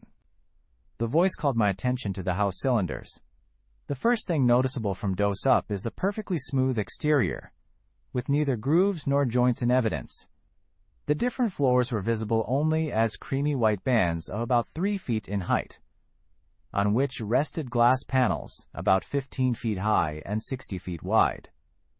The panels were met by anthracite gray pillars that ran from top to bottom throughout the whole building.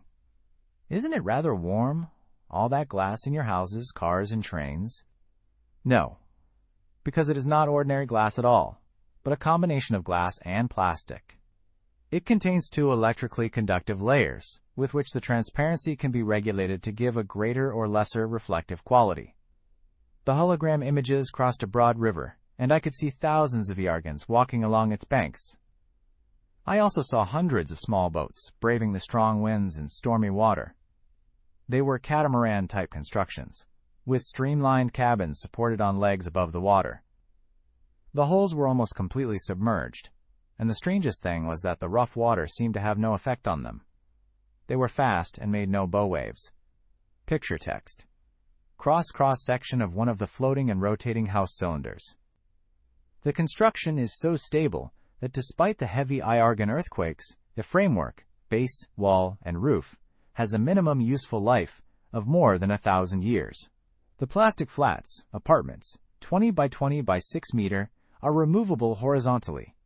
The diameter of the building is more than 300 meters. The height is 135 meters. It provides housing for 10,000 persons, each with M2 to themselves, plus a part of the heated communal garden. The smooth exterior is necessary in connection with the strong winds and the rainfall. Comfort and labor saving have been perfected to such a point that the housewife is freed from housework, but the protection and comfort of the house cylinders has become subordinate to the creation of the possibility of numerous human contacts in the utmost freedom. The camera allowed me no time for further study.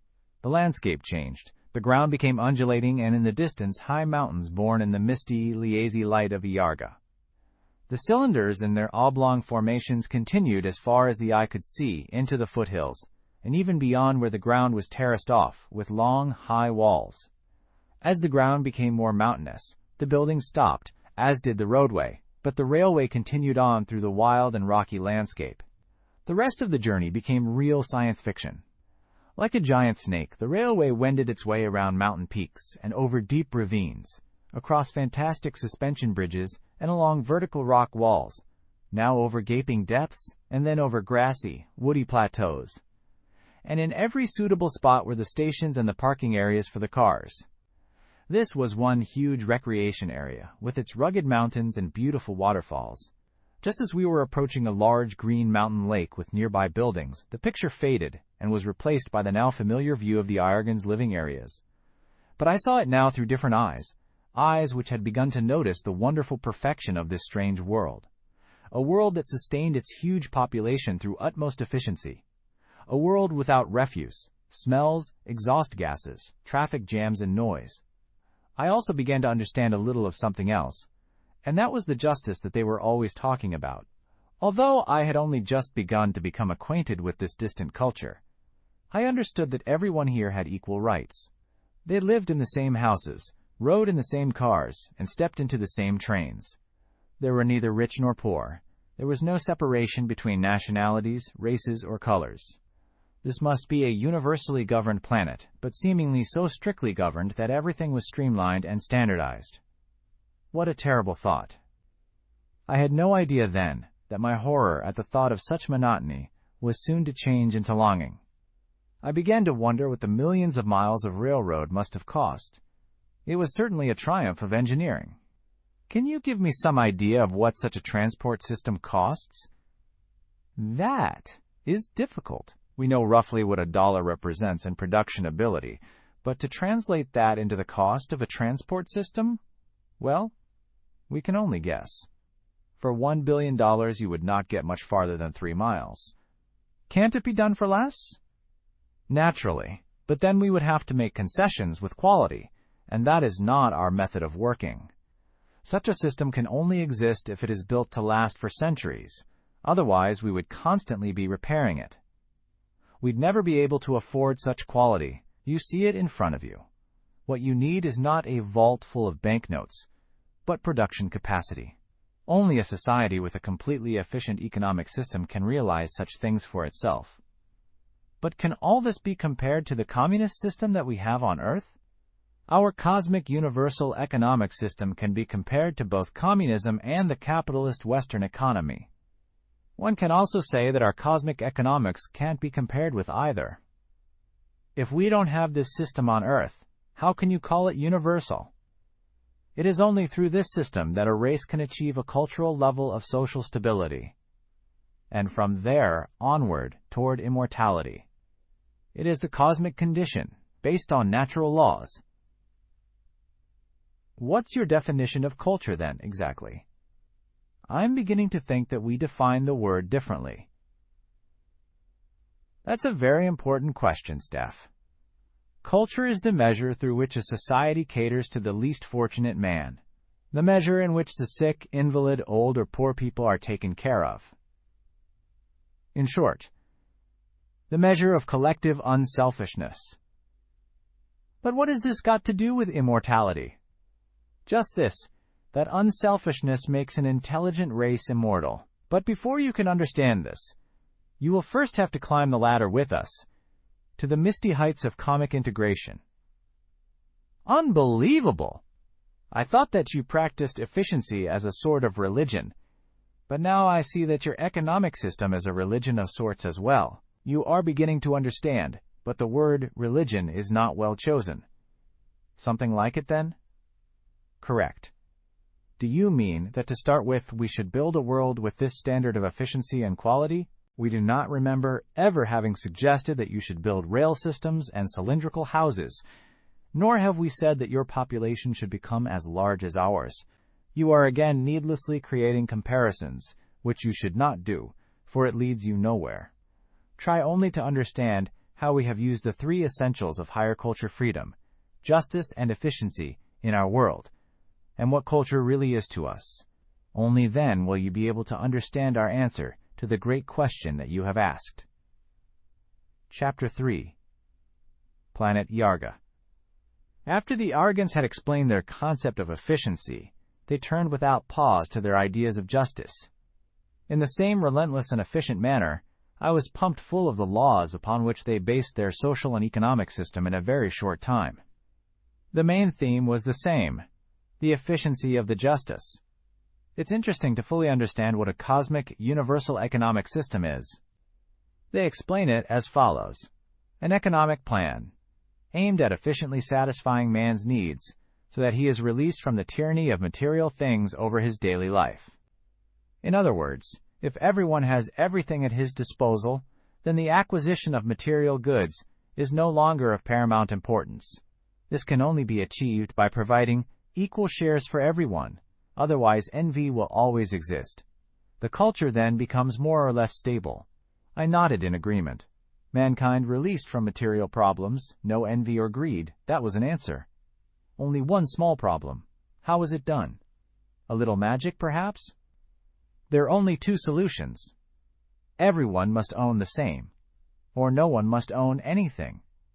The last is the most efficient. I sat bolt upright in my chair. Were they telling me, a well-to-do company director, that I must dispense with personal property? These beings were pure communists. It was useless to carry on this conversation. It was getting me nowhere. I sat wondering if I should voice my displeasure, but the explanation continued with the following hypothesis. Consequently, because money is an unmistakable form of property, it should be abolished. They went even further. Personal property is an indication of a very primitive level of culture. We had enough intelligence to build rockets, but not enough to see that the laws of the survival of the fittest and might is right must be abolished. Perhaps I could explain to them how I thought we could survive with such a system. Because though ours was a highly interesting system, what they had found here in discrimination beat anything that they had ever encountered before. Earth people seemed to be continually occupied with thinking of new discriminations, and using them as solutions to the ones that already exist.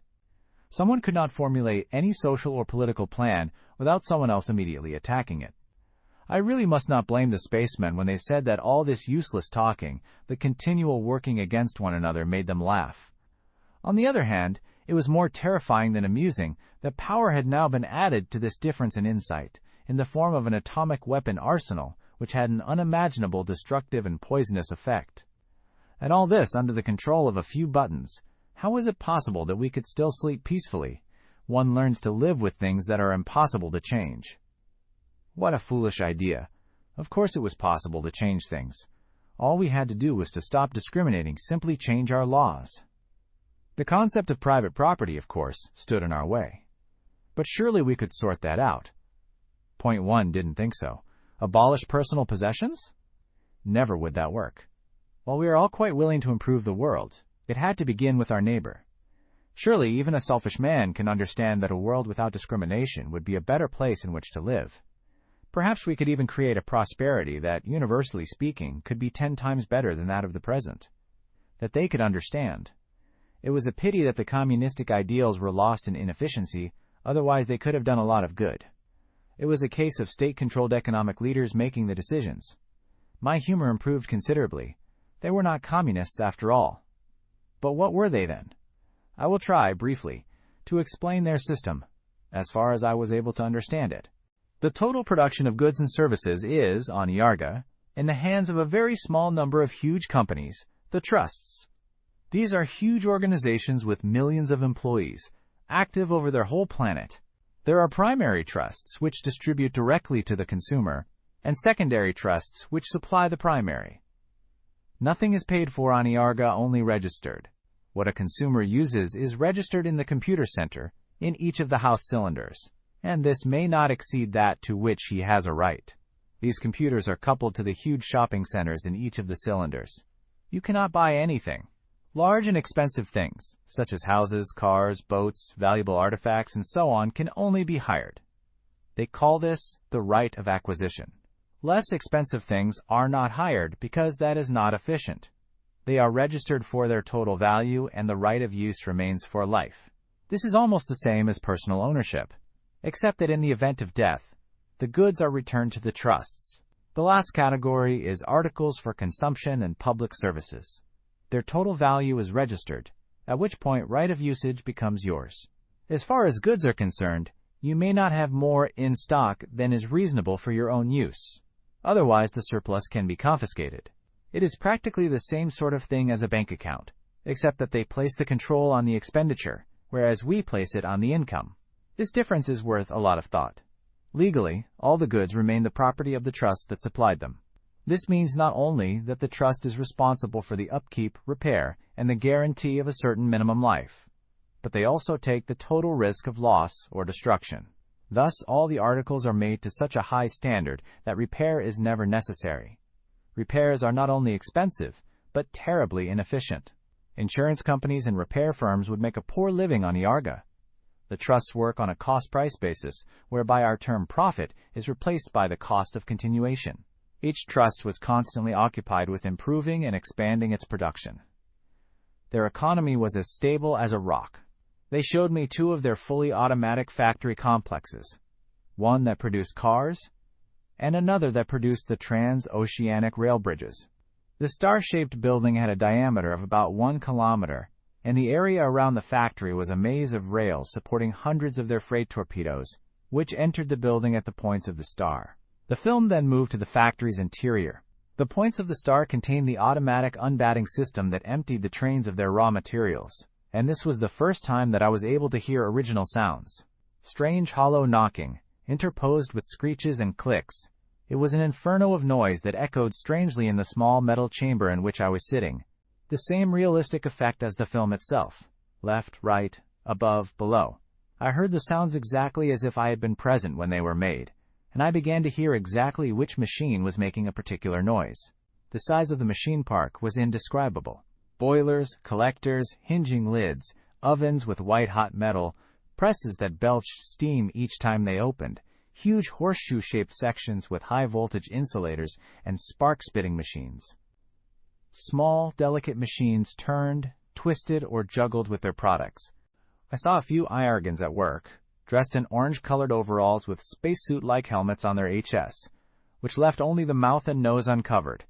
There were never more than about 40 workers outside the control room. The production lines converged towards the middle of the factory, and it became clear that this factory produced automobiles. The most sinister, I found, were the metal claws that functioned exactly the same way as a human hand and arm. They were mounted on a system of arms, and made movements exactly as a living being would. Large ones moved slowly, and small ones moved at lightning speed, exactly synchronized with the placing of a part. The machine completed its task piece for piece, until a complete product emerged at the end of the line, faultless, fast, and untouched by a human hand. It was mostly the claws that gave the impression that this monster, with all its noise, had an intellect of its own. The two production lines joined exactly in the middle of the star. The complete undersection of the car, complete with wheels, seats, steering, and controls, was joined in one operation to the upper section with glass, doors, and the rail skis. Here I saw the most impressive battery of arms and claws. The finished automobiles were picked up by the skis, swung round, and placed onto the rail system exactly next to the previous one, with only a few millimeters between them. The camera rested for a while on this end phase, and it began to dawn on me just exactly what this machine was capable of doing. This kilometer-long monster that knew no failure turned raw material into a finished automobile at the rate of 1 every 20 seconds, or 4,500 per day. When my noise-numbed brain registered this, I got a rather strange feeling in my stomach. This was inhuman. They were also kind enough to show me another factory that produced the transoceanic rail bridges, but I will spare you the details. The need to continually write in superlatives tends to bring aversion. My comments can be condensed into one word: terrible. How the Iargans can develop and build such mechanical monsters is a mystery to me. They also thought it desirable to show me the robot production of the houses. Even a non-efficient Earthman could surely understand something of the advantages of standardization. I thanked them kindly for the offer, but I had seen enough of all that automation, where Iargans only checked to see that everything was working properly. I was quite prepared to accept the fact that they could build houses fully automatically. They were disappointed, but perhaps I would like to see how they assemble the units into the huge cylinders. Okay, the bull just to please them. How do Iargans build their houses? This efficiency began to tickle my sense of humor. They began by building a factory, on site, and placed in it one of the mechanical monsters that produced the complete, ready-for-use plastic housing units. Each unit was roughly 60 by 60 feet and 18 feet high, completely finished with glass, furniture, household machines, communication system, and so on, divided into 2 layers or floors.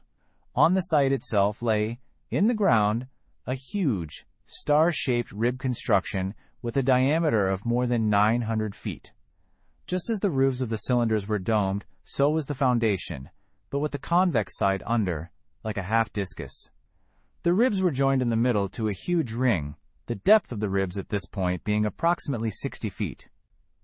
The plating on the underside of the ribs was dark gray and looked rather like the skin of their spaceships. On this saucer foundation, a massive cylinder with a steel frame was built, filled in with something that looked like black concrete, the whole construction having a diameter of approximately 800 feet and a wall thickness of approximately 9 feet.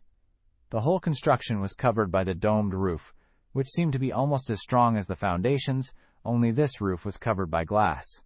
On the outside of this cylindrical wall were rows of heavy support beams, onto which the house units were placed, each unit fitting perfectly against the insulated surfaces of its neighbor. If one of the units should be damaged at any time, for example by fire, then it was simply removed and a new one put in its place. A wonderful piece of engineering. The working life of these constructions was calculated to be at least 1,000 years. When I hear you continually talking about quality and a useful life of thousands of years, and a rail system that can stand for hundreds of years, I get the feeling that your plans for the future make ours, which only take into account the next 20 or 30 years, look like child's play, I told them during a break in the film. The explanation is not difficult, a spokesman answered calmly. A race that lives under the constant threat of war and destruction does not logically make any plans for the distant future. For an absolute race, that is different. The continual improvement of our mental capacity directs our thoughts more and more into the future. We have created a planet on which our race can survive for an eternity. We live in a stable world on a clean planet, where the balance of nature can be maintained for unlimited time. We live for the future, because we expect great things from it. We are constantly occupied with making our world a better place to live in. The Earth, on the other hand, lives for the present and the past, and does not worry about the future generations. Remarkable, this far-sighted concern for future generations. When you understand what a superculture represents, you will share our concern. I was delighted when they agreed to my request to see one of their flying saucers. I cherished the hope that we might also become capable of constructing such a machine. But, alas, the technique was so advanced that I was unable to understand the first thing about it. It was a beautiful, polished, silver, streamlined discus, about 90 feet in diameter, with a domed glass pane, above the below in the middle. There were slots around the rim on the underside, and when the machine flew low over the ground, I could see dust being blown up. I thought at first that this was caused by air pressure, but they explained that it was due to the quote from the anti-gravity machine. It was astounding to see just what these machines could do. They showed me the transportation of a rail section to an inaccessible mountain area. The saucer lifted the heavy section on 2 steel cables and transported it effortlessly over the mountains. It was maneuverable in all directions and could, even in a storm, hover motionlessly in the air. It was equally capable of operating either in the atmosphere or outside it. In answer to my remark that it was surely then a spaceship, I was told that they were confined to the gravitational field of the planet. Gravity was their only means of returning to the surface. One therefore had to be careful not to fly fast enough to exceed the escape velocity, which would then necessitate rescue by a real spaceship. My request to be allowed to see one of their spaceships was politely refused, perhaps at the end of our conversation. They felt that we had much more important things to discuss than technique. They thought that they had sufficiently described the production facilities and the investment capacity of their trusts, and that I would now be interested in their structure. To be quite honest, I had at the moment very little interest in structures. A society without personal ownership was all very well and good as a curiosity, but I did not see any practical use for it. I was later to regret my attitude, for the efficiency of radiation information is dependent on the interest of the student, and because of my lack of interest, I missed an important part of the organizational structure. I remember only a small part of it. The system worked with divisions and branches that were as far removed from one another geographically as possible, and allowed for automatic production. At the head of each trust was a president, who was a member of the production group of the world government. The trusts competed with each other, and the prices were determined by the law of supply and demand, the principle of the free market. Their cost price was computed on the standard work hour, the Euro. Cont under. Text for UFO drawing. Small disc-shaped anti-gravity air vehicles observed were not capable of flight outside of a gravity field. They were a beautifully polished silver in color, were highly streamlined, and were about 90 feet in diameter with a transparent dome above and below in the center. There were slots around the rim on the underside. The performance of these vehicles was astounding. They were observed, quote, lifting whole sections of the rail system structure into place in mountainous areas with ease. Their operation is confined to the gravitational field of a planet. Text. Cont. Here. My question as to how they calculated the cost of natural resources was answered by saying that in a society where personal ownership did not exist, natural resources were, in principle, free. This meant that the price was calculated from the cost of winning, processing, and distribution. How can a trust that works on a cost-price basis sell gold, for example, which, due to the law of supply and demand, represents a much higher income than its cost price? I asked, you use gold as an example, but there are many scarce articles that represent a profit far above the cost price. This is not a problem. The trusts simply absorb this extra profit and use it to subsidize other articles in the production scheme. Careful central planning can also influence the law of supply and demand. Surely that can be done by advertising? Then they really went to town. What we did under the guise of advertising and public relations was something that bordered on indecency. The money and manpower, in other words, potential prosperity, that we limit for a non-efficient brain. Can you imagine what these Earth people thought of now? Artificial aging? A continual stream of seemingly new models compelled our status symbol-oriented society to discard things before they had reached the end of their useful life. A terrible waste of raw material and production capacity, and, even worse, it was a stimulant for jealousy and greed, and this was criminal. This promotion of materialism, a deadly danger for an intelligent race, was directly opposed to any idea of justice. I thought they were finished, but their most remarkable argument was yet to come. Our advertising was a despicable form of propaganda, which was ethically unacceptable. In a socially stable society, you had not only freedom of speech, but, even more important, freedom of thought.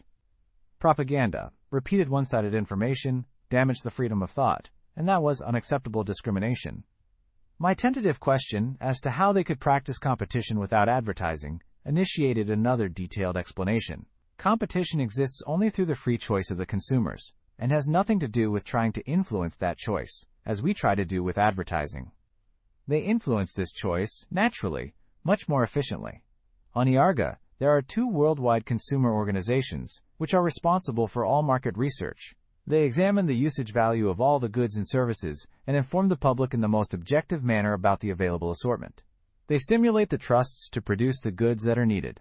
The trusts are not permitted to advertise or exert any influence on the consumer, as this could never be objective. Thus, the choice is not made by inexpert or unprice-conscious persons, but by experts with test facilities at their disposal. When, for example, they see that it is necessary that the public have a choice of 5 different types of television sets.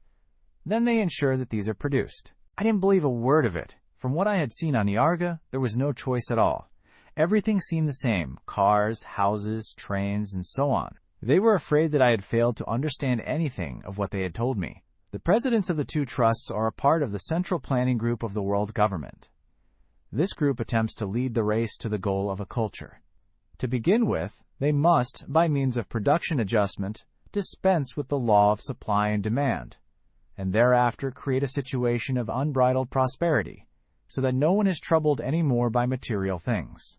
As a result, this group also stimulates the mental development of the race. Take, for example, the cars and houses. There comes a time when the cultural level has reached a point where these no longer function as status symbols. What then influences the choice of the public? 2 things, mainly: comfort and price. Maximum comfort and low production costs can only be achieved with robot automation. And what happens then? Everyone chooses the most efficient car and the most efficient house, and so the development proceeds. Another thing that has a great influence on consumption is the general interest in the conservation of natural resources. A race that lives for the future is concerned with the utmost efficient use of natural resources, because the longer the planet is inhabited, the scarcer these become. The presidents of the consumer trusts have a great influence in these things, because they have public opinion behind them. All right, I understand the relationship between the trusts and the public, but now, how much does such a president earn as compared to the lowest paid worker? The question is not easily answered. The goal of the universal economic system is naturally the leveling of income, but that is not possible in the early stages of social stability. A material reward must be offered to stimulate a greater personal effort. A similar reward must also be offered to stimulate young people to complete the long studies necessary to reach high technological development, or to induce people to work harder, or to accept more responsibility. You must begin by determining a social minimum that everyone always receives, and you must attempt to establish security for everyone, young and old. Women also have a right to their own income. The social minimum must be free of any discrimination. You must also determine that the maximum and the combined income for a man and wife can never exceed 4 times the determined minimum. Do you think that you could find presidents here who would be willing to accept such a modest income? Of course, as long as the minimum is high enough. A president and wife earn, for example, €8, and the minimum is then €2. How do you cope with general costs, the kind that we pay for with taxes? They are calculated in the price of consumer goods and services. Doesn't this make the price rather high? Now you are thinking in terms of money and payment. While on Iarga, money does not exist and nothing is paid for. What we conveniently call price is in fact purely a method of expressing the production time demanded by a certain article, and is only used to determine the distribution of prosperity. When you ask if the prices are high, you really mean to ask if there is a lot available to us, if we are rich or poor. In fact, you are asking about the production level per head of the population, and compared to Earth standards, this is very high. The answer is, we are all rich. The universal economic system that exists by a great many intelligent races does not concern itself with money, possession, or payment. The aim of this system is to free the people from material influences and motivation, and in contrast to the Earth's economy, this system is very simple. It can be explained in a couple of minutes. The explanation is indeed simple, but it must be accompanied by 1 or 2 marginal notes. It appears to be a socialist heaven, and as such is rather misleading. Earthly Marxism makes the fault of thinking that all people are good, and that only their social and economic situation makes them bad. Change their situation, and the problem is solved.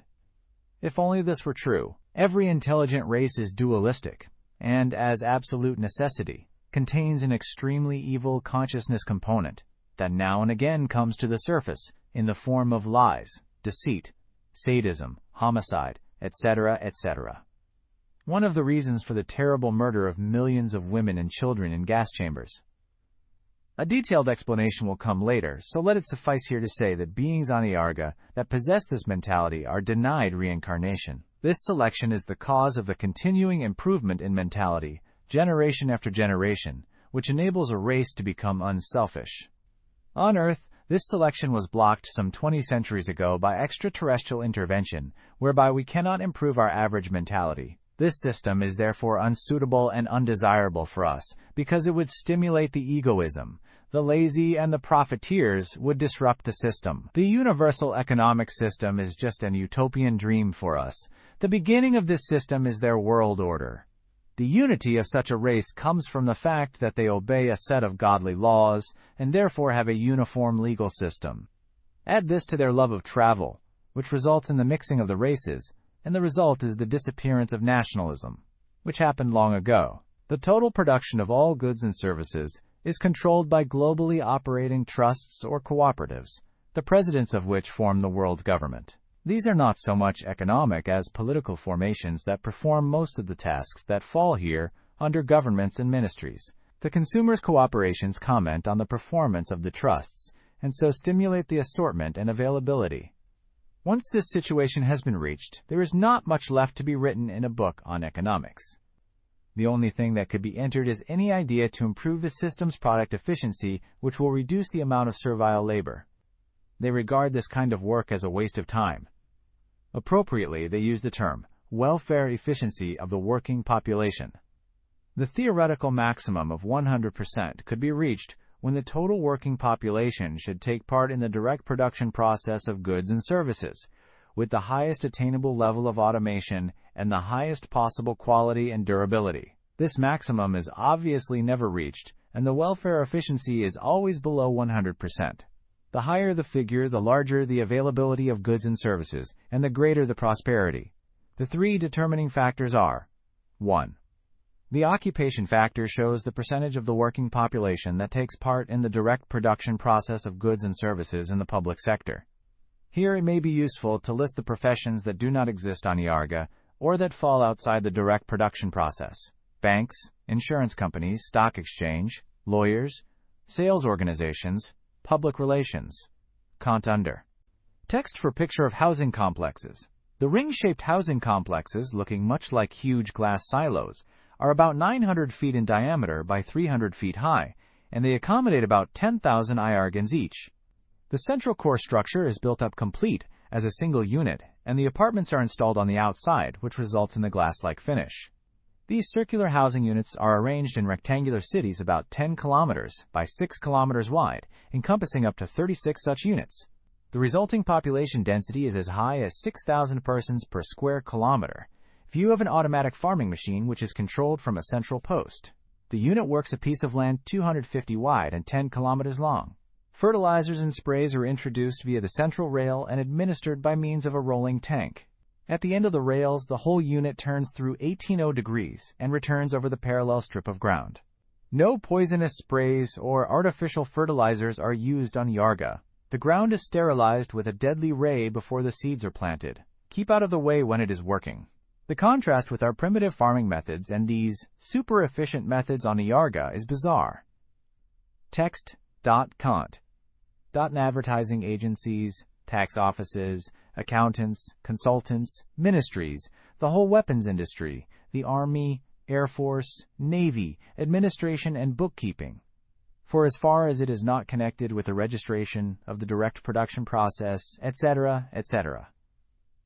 The universal system reaches the unlikely figure of 90%.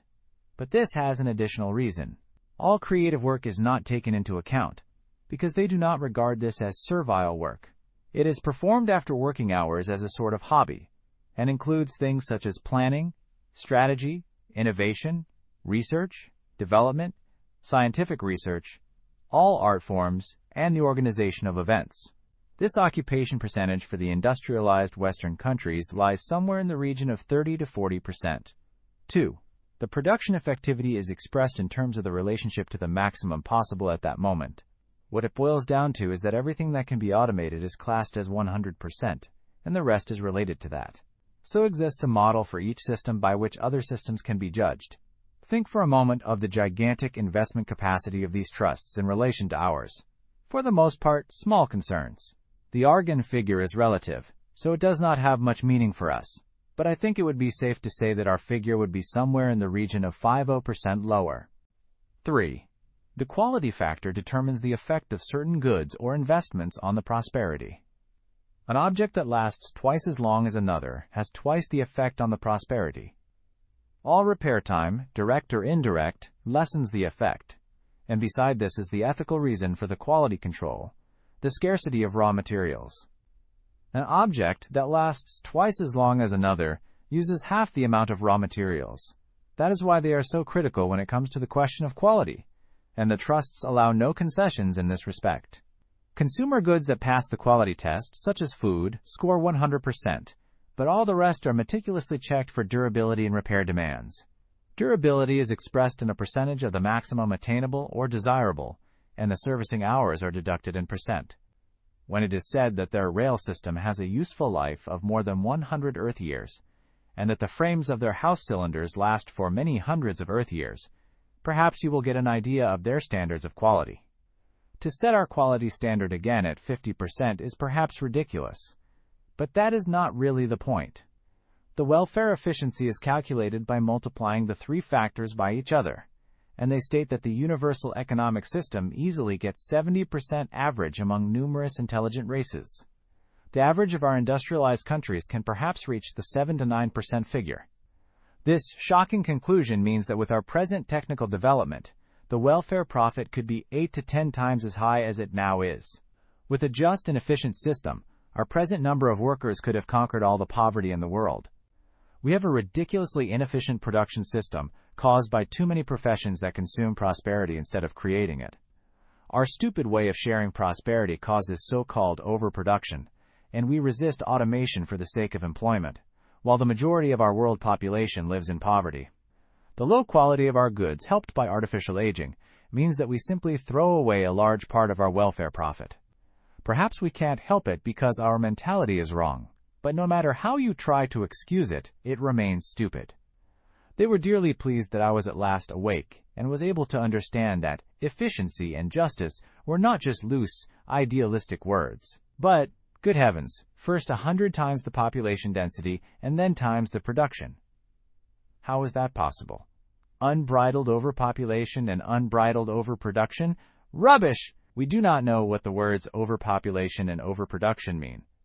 When we complain about overpopulation, we mean inefficient economic structure and planning. With overproduction, we mean roughly the same, the low purchasing power of the average income through the inefficiency of our antisocial economy.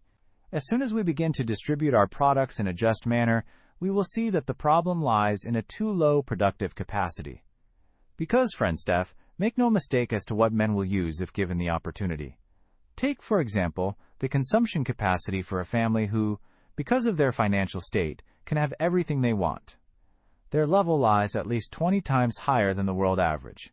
Your economy will have to work very hard before you can create genuine overproduction. This shows itself in a failing interest in a larger income when it means a higher working intensity or more responsibility. The remedy is simple. Everyone works shorter hours. It works both ways. Shorter hours lower the income and stimulate consumption. The wish to work increases in order to increase the income, and at the same time the first steps can be taken in narrowing the wage gap by raising the minimum wage. As soon as market saturation manifests itself, the leveling of wages increases. The rich remain as rich as they were before, and the poor are raised to the same level. And so, with efficiency and justice, you create a stable world. So everyone will then have the same income? Yes, exactly. The prosperity is then fairly shared by everyone. Unlimited prosperity creates complete security. You work shorter hours than we do? Yes, much shorter. Everyone has the same rights? They all earn the same, and there is no difference between a white collar and a pair of overalls? No. Everyone wears overalls from time to time. That is why we hate maintenance and repair work. Are you beginning to understand something about our quality? Yes, and that is another argument for efficiency. You get a different set of tasks for the people. Does your world president also wear overalls sometimes? Of course, since there is no upper or lower class anymore. Only a difference between directive and executive work. When we talk about a short work period, we are talking about non-creative production and maintenance work, and everyone does this, even the president. Direction is purely creative work, and we do this in our free time. Am I to understand that all the top positions are a sort of hobby? We do not differentiate between high and low positions. We choose people to direct us who, outside of their slave labor, also have an interest in this activity as an expression of their creativity, like a hobby. In this stage of development, creativity is no longer considered labor, because it is the target of men. That's all well and good, and I can see that if we were to use the same system, things could be much better for us. But to induce people to change their entire way of life is not easy, not to say impossible. It requires higher education and more knowledge. It's easy for you to teach people by the use of your information radiation. Why don't you give us the knowledge to make such machines? We could then easily guide our people along the right path, and it would greatly increase the tempo of Earth's development.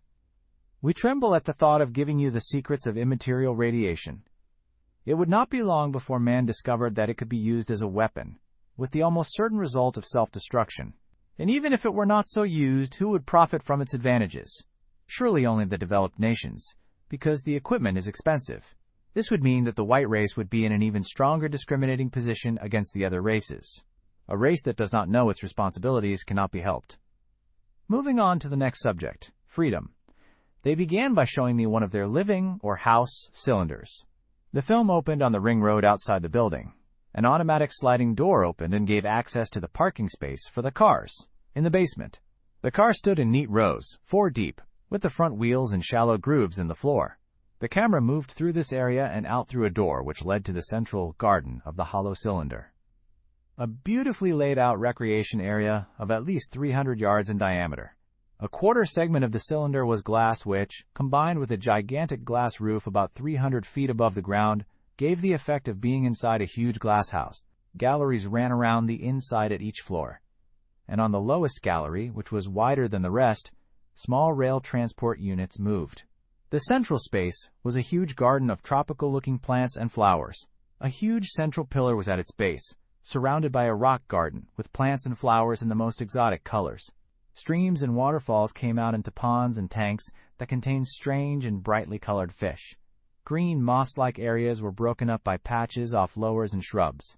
I saw sport fields and playgrounds with rather technical-looking apparatus, ponds in which children were paddling, and a large swimming pool into which people dived from a large, slowly turning wheel construction. Most amazing was the behavior of these Iargans in the water. Even small children could swim with a power and speed that was nothing short of surprising. They floated effortlessly. Many swam in pairs with their arms entwined by taking turns in making a sort of scissor movement with their legs. They had immense pleasure, and demonstrated something that could be called a feeling of freedom from gravity. They sprung and dived underwater for so long that it was difficult to see if they ever came up again. The real meaning of this water affinity became clear to me. These beings did not emerge from the land as we did, but from the water. They developed from amphibians. The broad webs between the widespread fingers and toes was originally a fin, which enabled them to spring out of the water like dolphins. They could move in water faster and more easily than on land. Everywhere were seats, arranged in half or full circles, and magnificent meeting point for young and old, for the Iargan children did not play in the streets. Everything necessary for living was here. A complete city housed in one huge cylinder, highly efficient and superbly comfortable. Before I go on to describe their houses, I would like to say something about the general layout of these buildings. In the basement, a huge set of machinery was installed. They used the planet's internal heat as the only power supply, and this was distributed as water, under extremely high pressure and temperature. Except for this, these buildings were completely self-supporting. Even an external sewage and garbage collection did not exist. They had a fantastic recycling system. Most of the garbage was separated into its raw materials, while human excrements were used as dung for the surrounding agricultural lands, resulting in a nearly 100% circular course. The final debris was burnt and ground to a fine powder. Together with wastewater, this was pumped away, deep into the planet's crust. This had something to do with the prevention of heavy earthquakes by means of initiating light ones. The next floors, underground, they used for offices, workshops, and production work at a full day's cycle. They worked at home.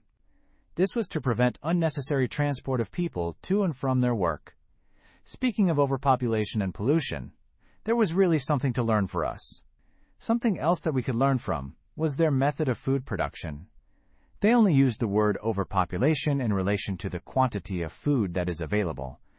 As long as everyone has enough to eat, the planet is not overpopulated.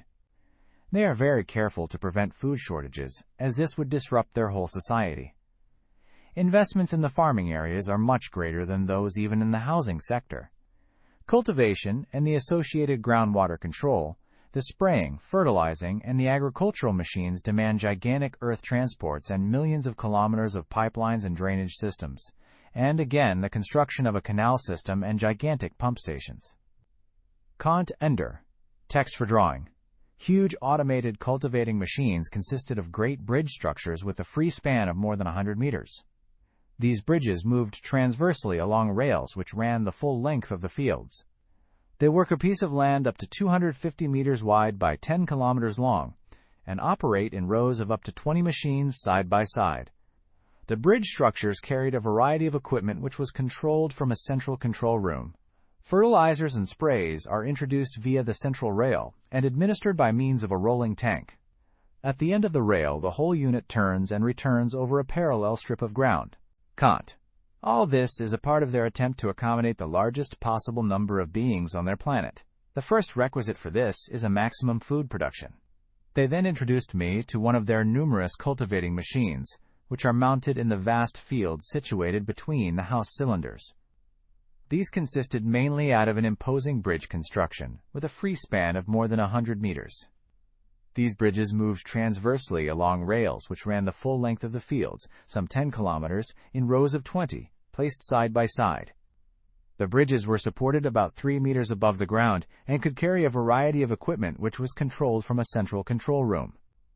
One of the bridges that was working was fitted with a machine that performed many operations in one go. First, a strip of ground was cut out in 2 layers by 2 U-shaped blades.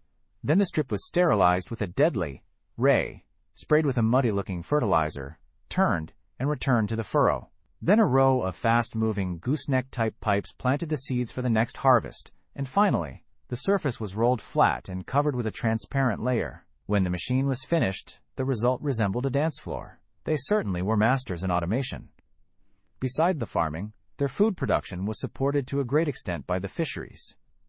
Their preference for fish probably has something to do with their amphibian origin and the fact that they have so many oceans. Their method of catching fish is, in one word, absurd. So absurd, in fact, that I thought in the beginning that they were trying to make a fool out of me. Later, I discovered that this was just a byproduct of their system of climate control. It was a gigantic water-moving project whereby the warmest water in the oceans is pumped to the islands and seems to have something to do with controlling the rainfall. The system utilizes thousands of kilometers of flexible pipes running underwater, each with a text for picture/drawing. The bridge structures performed many operations simultaneously in one run. First, a strip of ground is cut out in 2 layers by 2 U-shaped blades. Then the strip sterilized with a ray is sprayed with a muddy-looking fertilizer, turned, and returned to the furrow. Then a row of fast-moving gooseneck-type tubes plant seeds for the next harvest. Finally, the surface is rolled flat and covered with a transparent layer, leaving the field looking flat and finished as a dance floor. Diameter of more than 100 meters. The catch consists purely of fish that have been sieved out of the system. The strange thing was that these fish looked just the same as fish here on Earth. I saw some fish with a length of 4 to 5 meters which, for as far as my knowledge of biology can be trusted, were perfectly normal sharks. I also saw swordfish, and predatory fish were hunted with the aid of sound waves and flavored bait. The carcasses were thrown back into the sea. Beside this, they also eat meat, but it would be going too much into details to describe their breeding methods here. To tell the truth, I was somewhat disappointed to see that a super race still killed animals. I only relate this information on their food production in order to comply with their request to do so. They see this information as an important part of the process of identification. This process will be dealt with later. For the same reasons, I will also describe some details of their schools and the hospitals and the house cylinders. These were, together with other social services, situated on the top floor, with the glass roof serving as the ceiling. The school classrooms were square, with 4 walls from corner to corner, forming 4 triangles. Where the triangles joined in the middle were 4 large screens, on which the lesson was shown. The means of teaching was exactly the same as was used for me in the spaceship. A film with a simple explanation, The real information was transmitted by the radiation. In the space behind the 4 screens sat the teacher, who really had nothing to do with the lessons, but acted more as an observer, noting the behavior of the children and advising parents on their upbringing. The lessons were the same over the whole planet, this having the advantage that should a child move to another area, which happened frequently, he could simply pick up the lessons where he left off, without having to repeat or miss anything. This basic schooling continued until the child had reached the age of 15 or 16 years. When I think of the information that I gained in 2 days from the radiation, I can imagine the level these children must reach when subjected to the radiation for 10 years or more. Their basic schooling must be above the level of our universities. Having completed this basic instruction, the children moved on to the advanced schools, a normal cylinder where all the students lived together and where they could specialize in their chosen subjects. The hospital that they showed me was not the type that was situated in each of the cylinders, but aerial hospital, where special medical treatment was given. Seen from the outside, it looked like a normal house cylinder, but half was the accommodation for the personnel and the other half for the patients. I do not think it is necessary for me to describe the working of such a hospital in detail. The reader can imagine that everything was regulated with the usual Iargan efficiency, and to describe things that can only be clarified by superlatives becomes rather boring. One thing, however, does strike me as interesting. Each patient was connected to a computer that catered to the individual needs and wishes of its charge. Pain alleviation, medicine, contact with friends or relatives, entertainment or information. The computer took care of it. Do people still die on your planet? Control of death demands a different medical ethic. We feel justified in prolonging the possibility of happiness, but not in extending a life that nature regards as being at an end. Going back to the houses, I noted that silent, air-operated elevators with electromagnetic stops functioned as vertical transport, while broad galleries formed the horizontal connections. From these, there was a fantastic view of the central gardens. Each house had a large entrance hall which was open to the gallery, so that anyone who happened to be passing by could look into it. This would not have seemed too strange to me had it not been for the fact that on one side was a row of showers. Here, my shocked confrontation with the living habits of these beings and the breathtaking freedom that typified their relations with one another began. Young and old had the strange social duty, on returning from school, work, or any other activity outside the house, of washing themselves from head to toe before re-entering the living quarters. What happened then? Everyone undressed in the hall with the greatest of ease and stepped into the shower. These were tubes, about 3 feet in diameter, with a glass screen in front, and on the floor were 2 raised steps on which to stand. At the back of the tube was a vertical bar, to which, at ground level, a flat elliptical tube was connected. Having closed the glass screen, the occupant pressed a button and the elliptical tube immediately began spraying jets of white foam while moving upwards along the vertical bar. The occupant was transformed within a few seconds into a snowman. On reaching the top of the bar, the spray changed to clean water and came slowly back to its original position at the base of the tube. Warm air was then circulated in the tube to dry the bather, washed and dried within 3 minutes with a minimum use of water. Having dressed, one was then permitted to enter the living quarters. Dressed is perhaps the wrong word, for their house attire was nothing more than a kind of sarong that left the women, as well as the men, naked above the waist. You must not think that this bears any comparison with humans dressed in the same manner, the only really noticeable difference between male and female Iargans being that the men are more powerfully built and more muscular than the women. Their behavior toward one another was really remarkable. I never once saw a man in the vicinity of a woman who did not put at least one arm around her.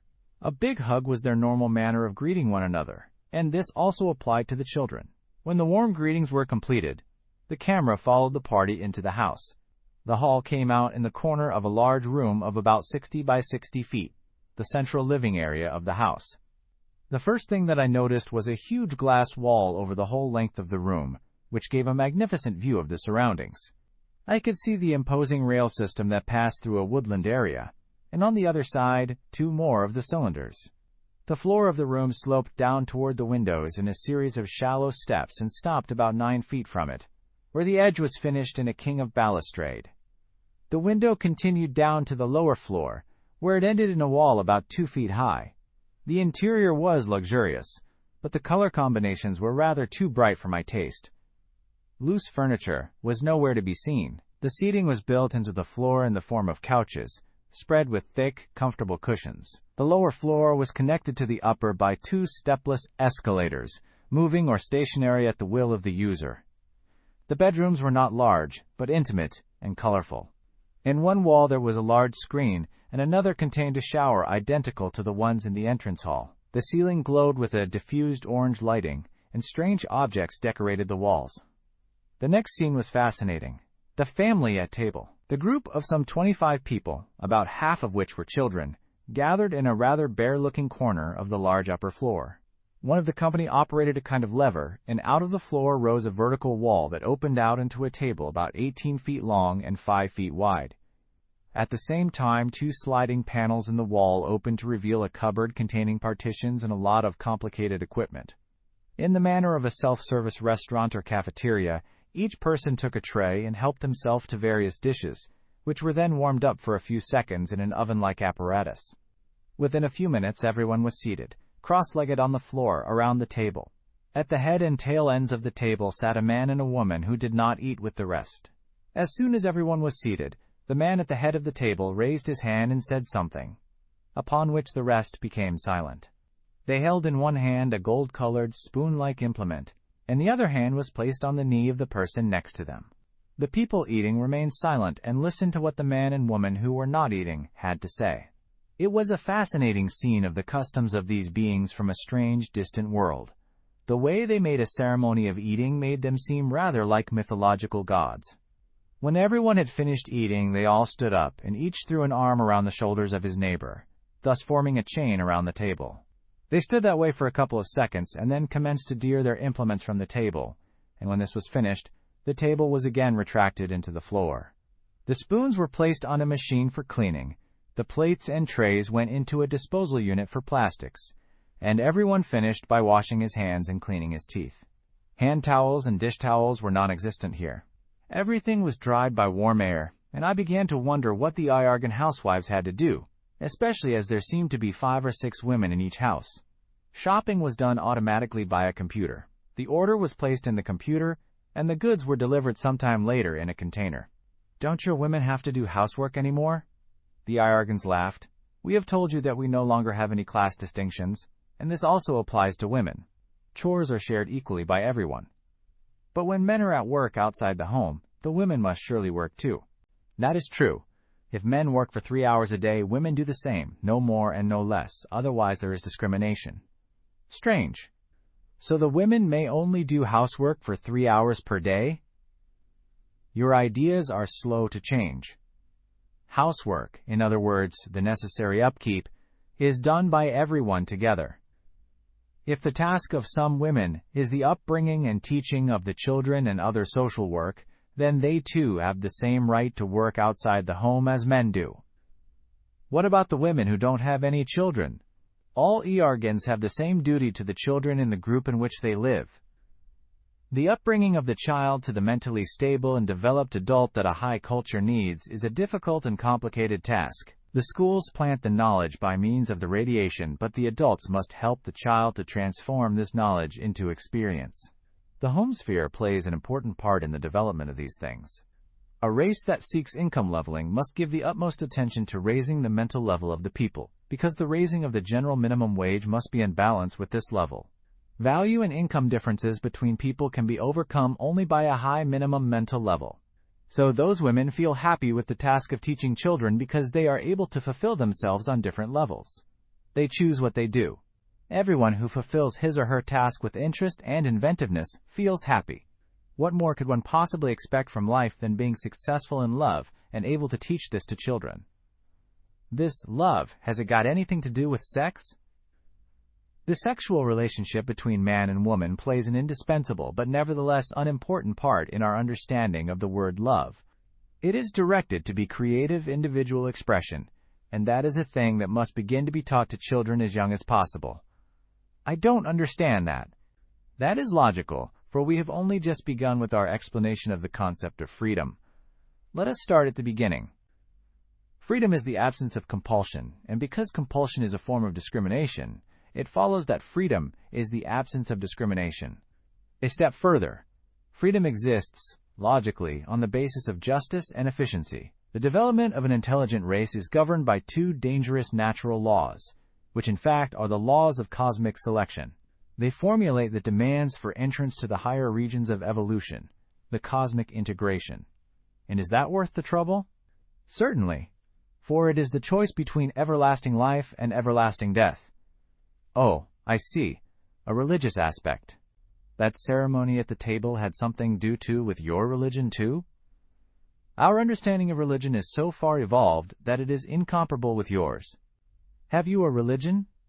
I am a Catholic. How strange, a Christian. We are familiar with the work of Christ and the Bible. After you've eaten, you must explain to us how someone with so much property can seriously call himself Christian. We are intrigued. On the other hand, it simplifies the explanation of the two cosmic selection laws. The first confirms Christ's condemnation of social discrimination. A high level of technical development liquidates every discrimination and compulsion under pain of chaos and eventual self-destruction. The Earth demonstrates the justice of this law in a convincing manner. The social chaos exists already, and the threat begins to manifest itself. At the moment, only the great powers have nuclear weapons at their disposal. But the smaller nationalist groups will soon be in the same position. The situation becomes more dangerous every year. Within a short time, you will discover the possibility of immaterial radiation. And then a handful of people will be capable of producing a weapon that is capable of destroying all mankind. Where does all this lead? How long can a civilization continue to exist where science does not know its responsibilities? The second selection law compels the correct understanding of human relationships. It poses Christian love as a condition for cosmic integration. Only unselfish behavior that restores the original efficiency of natural order can give an intelligent race the certainty of survival until cosmic integration is achieved. That word unselfish sounds so strange.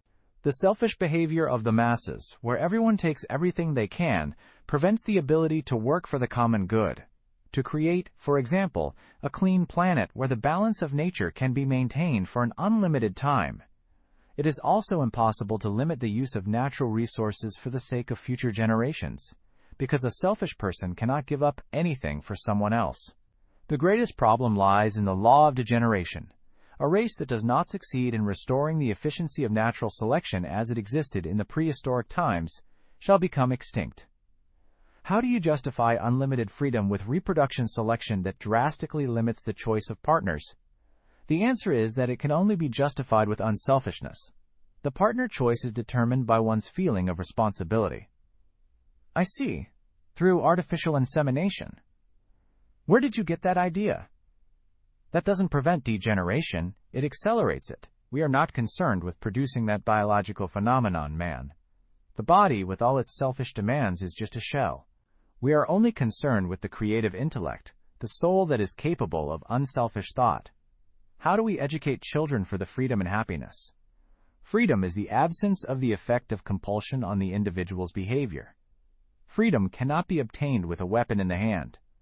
It can only be obtained by the parents' careful mental forming of their child then, by the correct conception of good and evil. It is a difficult and complicated task that only becomes possible with natural parental love and the variety of other groups. There may never be any doubt as to who is the father or mother of a child. The important thing is not having children, but bringing them up. For this reason, artificial insemination is unacceptable. The unselfishness is the selection requirement for the immortality of the race, but it is also a requirement for a being with a high mental development before he can achieve happiness. Happiness is being at peace with oneself and one's surroundings. This is determined to a large extent by one's success in achieving self-set goals, in other words, by a ruthless appraisal of oneself. This individual striving to reach a self-chosen goal is the creativity in man. Creativity is thought that is continually occupied with changing the circumstances in one's life or in that of another. It is creativity that drives men to do even more or even better. There are two kinds of creativity, the material and the immaterial. The first is the individual striving to improve his own living standards. This is done mostly in the field of sex, property, and power, and is the cause of all the misery on this planet. The individuality expresses itself in egocentricity, greed, and avarice. In the continual reaching for a material goal, a measure of satisfaction is experienced, but when the goal is reached, the satisfaction shows itself to be relative and of short duration, merely an object for comparison with what others have.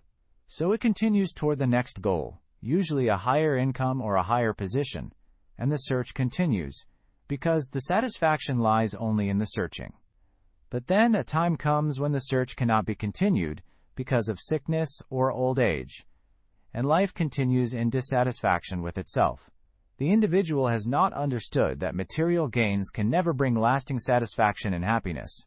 On the other hand, there is the immaterial creativity, your Christian love, and this is lasting happiness. It is the continual striving to improve the living standards of others. It expresses itself in helpfulness, understanding, pity, tolerance, friendliness, esteem. In short, the total concept of unselfish love. It sounds to me like a sort of sterile idealism. Try to understand that it is not. Do you believe that social stability creates unlimited prosperity and complete security? Yes, I can accept that. Can you also accept that a man without creativity can never be happy? Yes, I understand that. What goal can human creativity have when material motives vanish? What can a materialist do in our world, other than be bored to tears? What does a man really possess who possesses everything except love? The answer is nothing. Everything that previous generations have done to create a stable world with a high level of scientific and technical development and unlimited prosperity is worthless when man lacks the love that can give him happiness.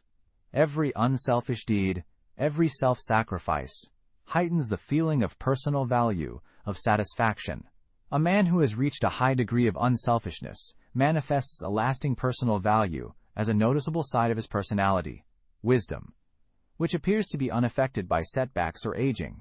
He becomes invulnerable in his feeling of personal value, his peace with himself, his happiness. There is no alternative, Steph. Natural selection laws are inexorable. Only a race with a high level of unselfishness, or, as we call it, an immaterial structure can survive. Does all this also apply to us? I can't imagine this world being inhabited by people who love each other. The more we talk, the more we become convinced that you are not a Christian. The whole point of Christ's teaching, love, is completely strange to you. You have apparently never heard of the striving for unselfishness in the Buddhist religion. There is no choice. Only when man is free of material influences can he succeed in bringing up children who, through their unselfish mental attitude, can be really free and happy. You must teach them to love and concern themselves with others. They must learn to be very expressive with their feelings. This makes great demands on their eloquence, to be able to put their feelings into words. This is characterized by their honesty, spontaneity, and enthusiasm, their helpfulness, and, above all, their ability to raise their love contacts above the physical to great spiritual heights. We seek adventure in the quantity and depth of our human contacts. You have seen this all on the screen in front of you. Iarga is a planet where the people love each other, where people are happy to meet each other, and where they find it a pity that they can only take one person at a time in their arms. As soon as our children have reached the age of sexual maturity, the parents arrange for the child to undergo a psychological and medical test. If they pass this, they are then declared legally free and obtain the rights of voting and sexual freedom. We celebrate this with a great feast. The parents rejoice with the children in the fact that they have been judged as being worthy of true freedom. Good Lord! Then the parents permit them to go to bed with anyone and everyone? Your surprise is understandable, because you do not know the character structure of our race. Our urge to reproduce is much less than yours, partly because we do not experience the same pleasure in sex. We do not use it as a way of passing the time, but as an expression of intimacy and love. The evolution cycle of Iarga is different, and we have a precisely controlled population growth. Earth should strive for a population explosion so that the race is complete before it has a chance to destroy itself. Sex plays a completely different role by us, there is no comparison. We should add that the position of our women is also vastly different to yours. They have a different creation mandate which causes a fundamental difference. Earth women have a heavy task, gave in the future, which is why they now have the command of obedience to the man. This will give her the right in the future to take over the task of leadership without damaging the principle of equality. Iargan men and women are equals but have different mandates. Women have the dominant position because they must lead the mental development. They are not sex objects. The subject of sex, which here on Earth is regarded as forbidden fruit and therefore takes on an unhealthy appeal, has no adverse effect on us at all. A man-woman relationship that is based solely on sex we consider degrading. Our women would rather die on the spot than be used for a kind of physical training. They make high demands of their partners. They demand their interest, their tenderness, and mostly their respect for her as a person, for her intellectual level. Everything is directed at creative expression, and the sex act plays a very minor part in it. In many relationships, sex is totally absent, without that absence having any effect on the satisfaction experienced. Once you have really learned to live, it is difficult to understand what Earth being can have as their reason for living. We often wonder about this ourselves, but I think I am beginning to understand what that reason should be. The lesson continued, but I am afraid that it did not penetrate to any great extent. I was too busy with my own thoughts. They were explaining their marriage concepts and personal relationships, based on the separation of sex and propagation, but my mind was filled with questions and doubts. All this was very interesting, but what had it to do with me? It was dear that they had a better life than we have, but then, they were not human. They did not live in our world, and if they did, they would surely be the same as we are. But, why, how? My mind was running around in circles. At the moment that they tried to make clear to me that sexual freedom was not permitted to the Earth because we failed in love, I gave up. What is the point of this confrontation with your way of life? Your way of life is not possible for us, even if we wanted to live as you do. The Earth can never become like Iarga. Your society strikes me as being a curiosity that has no practical use for us whatsoever. You are right. The Earth will never become like Iarga. The Earth is, in contrast to Iarga, a thin atmosphere planet of a different character, and this applies also to her inhabitants. We have a different evolution cycle than you, but the goal in the evolution of all the intelligent races in this universe is one and the same. The ways are different. The goal is the same. The practical purpose of this confrontation is the planting of insight, not insight into our technique or our social structure, although this could be of use to you, but into our mentality. Chapter 4. Iargan Society. I should try to sum up a number of my conclusions. Iargans and humans would seem to be totally different beings, but in fact, the only real difference is a body that is adapted to life on their respective planet.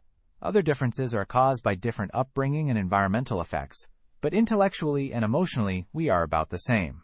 If a Iargan were to be born on Earth, he would become a normal human being, and if a human were to be born on Iarga, he would become a normal Iargan. So if this is true, how do we account for the vast difference in mentality? The over-socialized community that eliminates all discrimination and aggression would demand a tremendous improvement in human mentality. Otherwise, it would be misused by the greedy and the lazy. It demands a race with a high degree of unselfishness. Am I to understand from this that Iarga's secret lies in a perfect method of bringing up children? ... No. Due to her planetary conditions, Iarga has a different cycle of evolution than the Earth. Due to this, we have the ability to continually improve our mentality through many generations. Iarga's secret is that we are bound by the law of cause and effect, and are therefore subject to reincarnation selection. This law lost its validity on Earth long ago. On Earth, the weeds grow up with the corn until the harvest, and then the selection takes place. Because of this, mankind cannot improve her mentality. You are still troubled by the demonic element of human dualism, and there is no escape. On Iarga, on the other hand, the weeds are constantly removed, which neutralizes the demonic element. Naturally, the children's upbringing plays a large part in the mental attitude, but it is not the cause of the improvement. Your supposition that a human born on Iarga would grow into a normal Iargan is incorrect. In the first place, he would not have taken part in the reincarnation cycle of Iarga, and what is more, his character would not fit. Due to the planet conditions, a human is willful and disobedient. He obeys no God, no commandment, and no conscience. He even pretends that he doesn't have one. He knows everything better. I hope that we never have to accept one of these beings into our system. It would be a terrible mistake. without counting the damage it would do to his surroundings. A large dose of unselfishness can only exist in an environment that is protected from evil. You see that it is not as simple as you think. Great gods, what have I got myself into? More or less by accident, I seem to ask a relevant question, and during the answer I hear expressions that are meaningless to me. What am I supposed to make of expressions such as reincarnation selection, evolution cycle, and demonic dualism? To answer this, we will have to explain the whole plan of creation. Is this what you want? Certainly. Excellent. But we will have to change the nature of our explanation. Before long, something exceptional is going to happen. The Earth's isolation will be broken. The exchange of information between intelligent races will take place, and this is bound by stringent rules and conditions. The first rule is that such exchange must be preceded by an identification procedure in which credentials are exchanged. Next to the physical confrontation, this demands an illustrated description of the planet and the type, evolution, and history of the race. Normally this takes place during exchange visits, which implies the capability of spaceflight, but in your case a different procedure will have to be followed. You will visit Iarga only in the mind by means of a special system that we have established.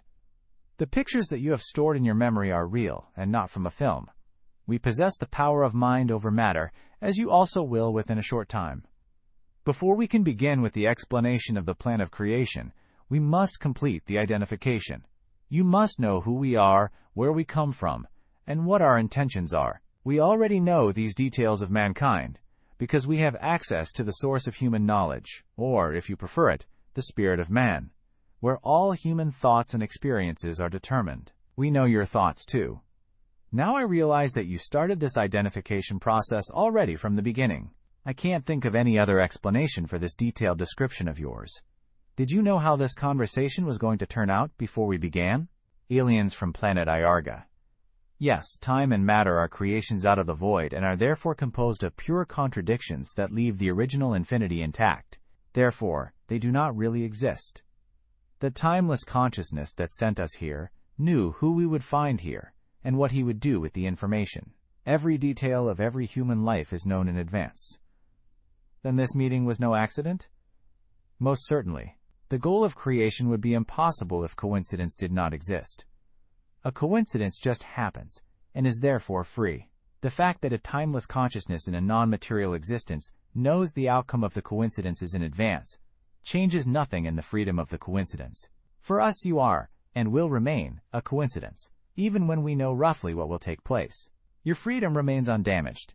Should you decide to leave now, nobody would attempt to stop you. If you decide not to use the information you will receive, you are perfectly free. Nobody will compel you.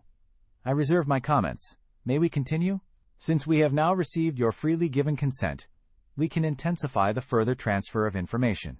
You will be induced to sleep, and when you awake, you will recollect a very lengthy lecture in which you have gathered a wealth of information. The strangest thing about this is that I remember nothing of falling asleep or waking up. If they had not told me about it, I would have noticed nothing except that something had gone wrong with the time.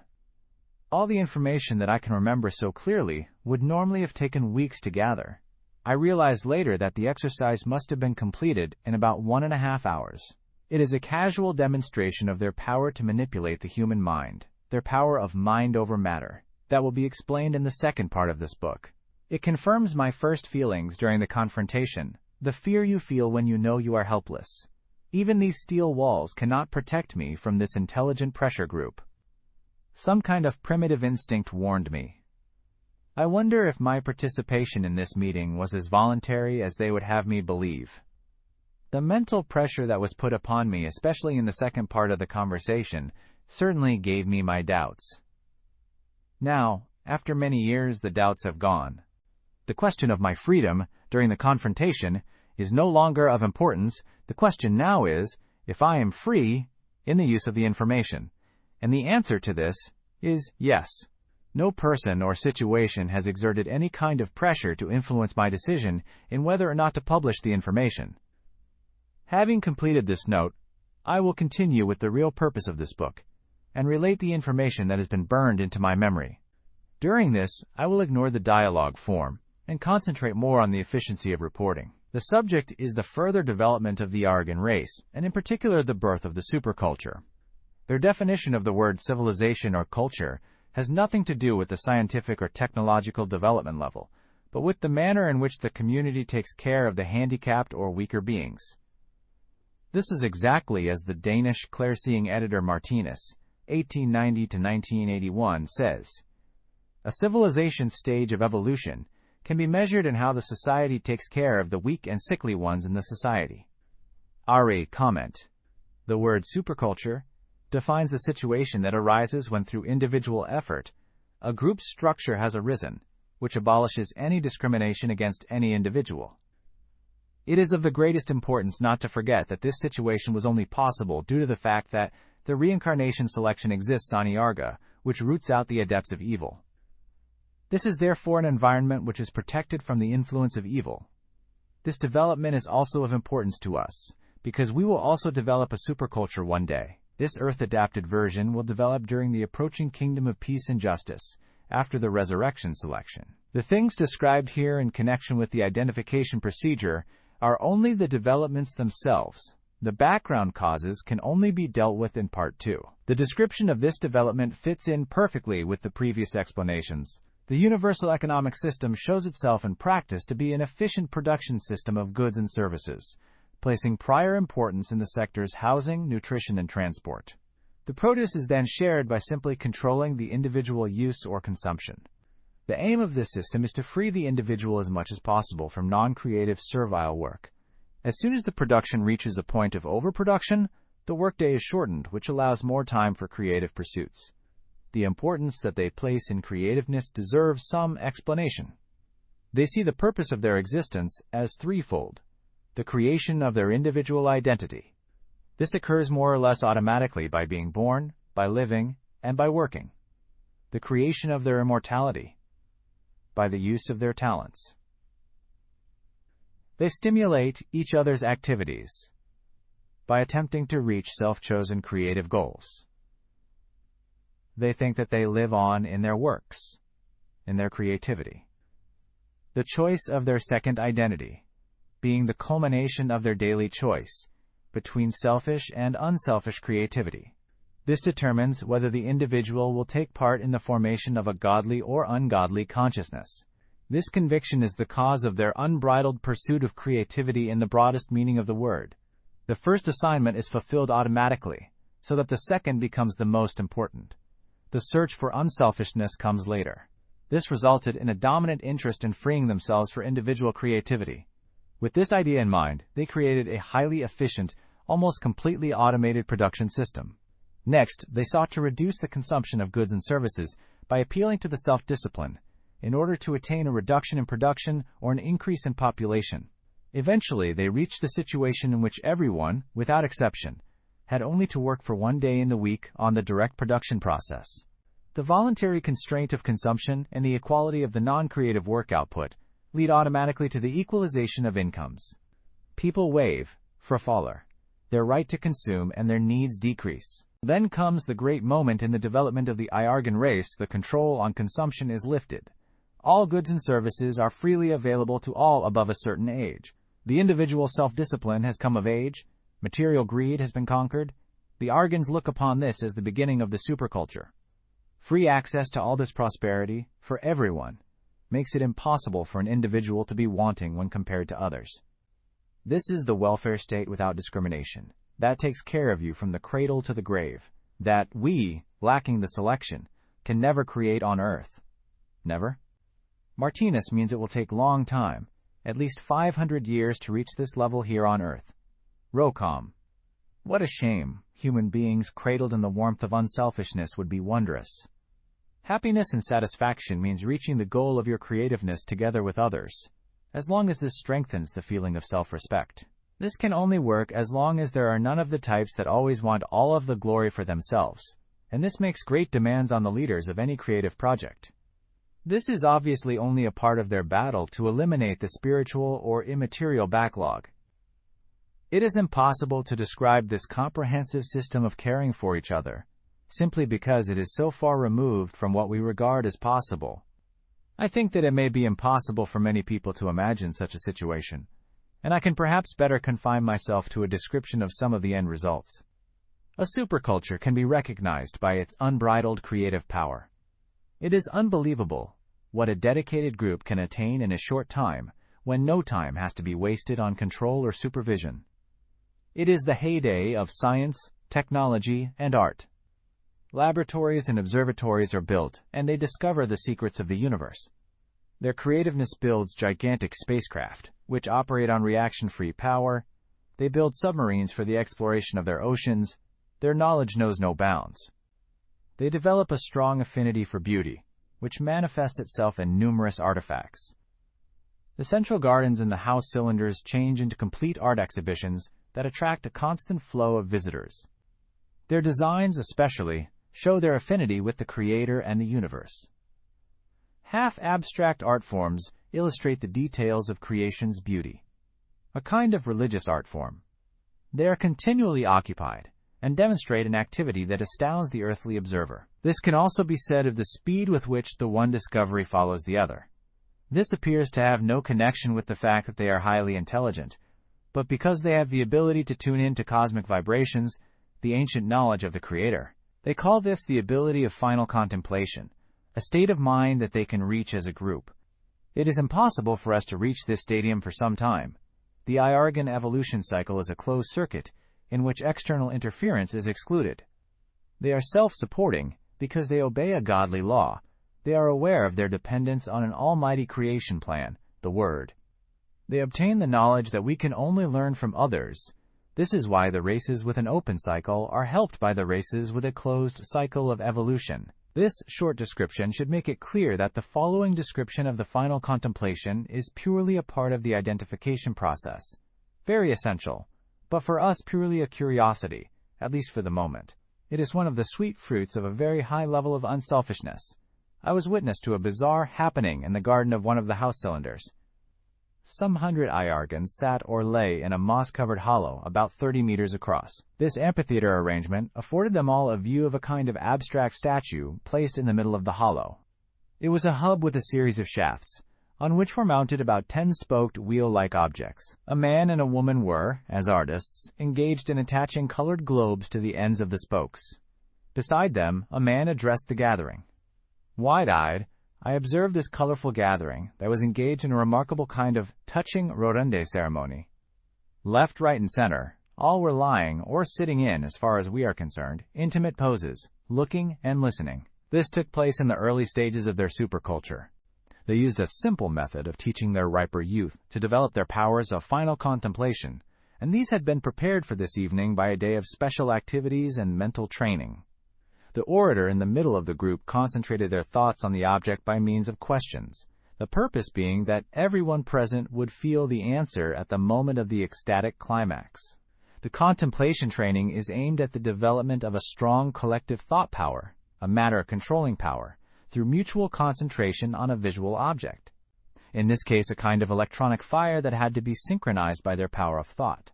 The orator had ended his questions, and now made a gesture in the direction of a number of musicians seated at some long, low instruments. These placed their fingers on the 10 keys of the instrument, and began to press them in and out in a certain rhythm, and at the same time move them from left to right and back again. Each set of 5 keys could move independently, a sort of movable piano keyboard. The gathering reacted immediately. They sat straight up with their legs crossed and their hands on the shoulders or knees of the person next to them. 7 women dressed in transparent blue veils stood up from the front row and formed a ring around the central object. The artists that had decorated the object seated themselves at another piece of equipment that also had keys, fitted in discs that could tilt as well as turn. Then the lights went out and they were seated in darkness. I had slowly but surely become used to seeing strange situations, but this was the climax of the Iargan series. The object began to move. It turned in its vertical axis, and the individual spoke systems each turned on its own axis, while tilting at the same time. The globes at the end of the spokes began to throw off sparks as if they were glowing hot. Then the sparks began to form a haze and sprung over between the wheels, until the whole 2-meter-high object was transformed into a turbulent ball of fire. The intensity of the light increased, and the original blue-white color changed into a fantastic color composition of boiling waves of individual spots of orange, red, yellow, green, blue, and white. At points where spots of the same color touched each other, blinding flashes appeared.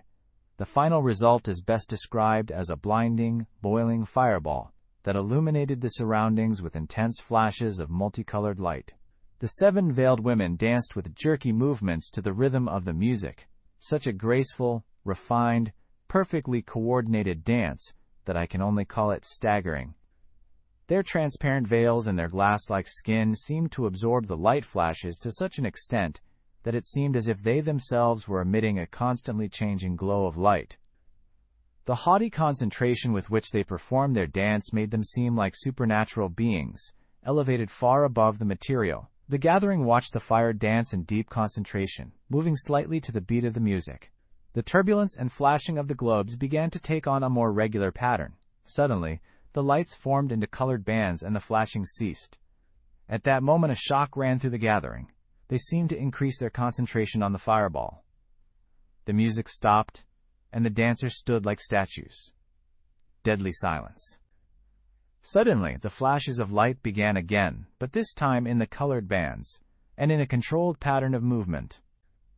This was the supreme moment at which their powers of contemplation manifested themselves invisibly. Their collective thought power was used to compel TVing, the 2 operators of the electronic fire, to perform the fast and faultless actions that were needed to synchronize the colors, something that is impossible to do alone. As soon as the synchronization was accomplished, the 2 operators removed their hands from the controls, and the necessary control was performed purely by the thought power of the group. This continued for several minutes. The impression that all this made on me was almost destructive. I was in such a state of confusion that I nearly lost control of myself and was at the point of fainting. Only later did I realize why I reacted in this way. I was a real witness to the happening. It wasn't the sight of all this that so disturbed me, but the direct experience of their willpower. Their thoughts had to control the confusing electronic fire, and they had to transmit exceptionally strong impulses, which only served to confuse me. It is good that we do not yet possess these powers. They would only make things more difficult for us. On the other hand, it made it clearer to me how they can heal people by the power of thought. It is a power that moves every sinew in your body. The principle of the final contemplation is more difficult to understand. They state that the creative power of man is not personal, but something that he has borrowed for a time. It is a reflection of the ever-present creativity field that I call the omni-creativity. Totally, it was the power of the Creator, and as such, Almighty. Now it is available as an impersonal consciousness component that waits for the intelligent races to use it. By using it, it becomes a personal consciousness component, by which personalities are created that have the power of mind over matter. One who has reached this level is capable of omni-creative contacts without the aid of a group, and then has the ability of final contemplation. They describe the contemplative climax as the feeling as if the skull opens and the thoughts take wing into an unbounded space. It can also be described as the mind entering the presence of the blinding light of truth and cherishing warmth. Et slags kollektivt kosmisk glimt. Rokom. The physical sensation is described as a moment of shuddering ecstatic happiness. No words can fully describe the sensation of coming face to face with the source of all knowledge and wisdom. The being will then approach a condition of all knowledge and all wisdom through multiple repetitions of contemplative contacts. This is in fact the beginning of the cosmic integration process, taking part in a new godly consciousness. To attain this, the person must have freely and irrevocably chosen for it, and freed himself from his demonic consciousness component. In other words, he must have passed the selection. We have not yet done this, and it is therefore beyond our reach. The reason for this premature explanation, it really belongs in the second part of this book, is to give the reader some idea of how the Iargans obtain the knowledge of the creation plan in which they instruct others. It can also serve to aid the understanding of the Iargan cycle of evolution as a part of the identification process, how the final contemplation binds a race of billions of beings who differ little from us into a homogeneous group that knows only one goal, the perfection of their society by mutual love, so that the whole race, including the slower ones, is capable of taking part in the omni-creative integration process. This longing for absolute values creates a mutual bond so dominant that a situation of collective consciousness replaces the individual. In this last phase of the superculture, the Iargan race reaches such a high grade of love, knowledge, and wisdom, such a level of perfection, that it is impossible for us to imagine. Even less imaginable is that we too will one day reach the same level. For the rest of the identification procedure, I refer you to the second part, because it is impossible to separate it from the explanation of the plan of creation. The real reason for their visit was, as has been said, the planting of information, describing the future of the Earth and the reason for the external interference that will disturb the authority and sovereignty of the human race. This information has been placed in the second part of this book, and, in this, has misplaced the sequence of the original conversation. The next two chapters clearly belong in the introduction and contribute to the identification. They therefore belong in the first part, according to my feelings. I have chosen to use the dialogue form again, because this conforms with the reality. It is, in fact, the farewell ceremony which took place when I awoke from my trance. Chapter 5. Iargan Spacecraft. We will now keep the promise we made at the beginning of this meeting, and show you our spacecraft. The screen showed a new picture in space, with thousands of stars in the endless black depths of the cosmos. In the middle hung 4 shining round disks, spaced at regular intervals and exactly in line. A moment later, these objects turned slowly, and I was able to see a side view. I felt a wild triumph welling up inside me.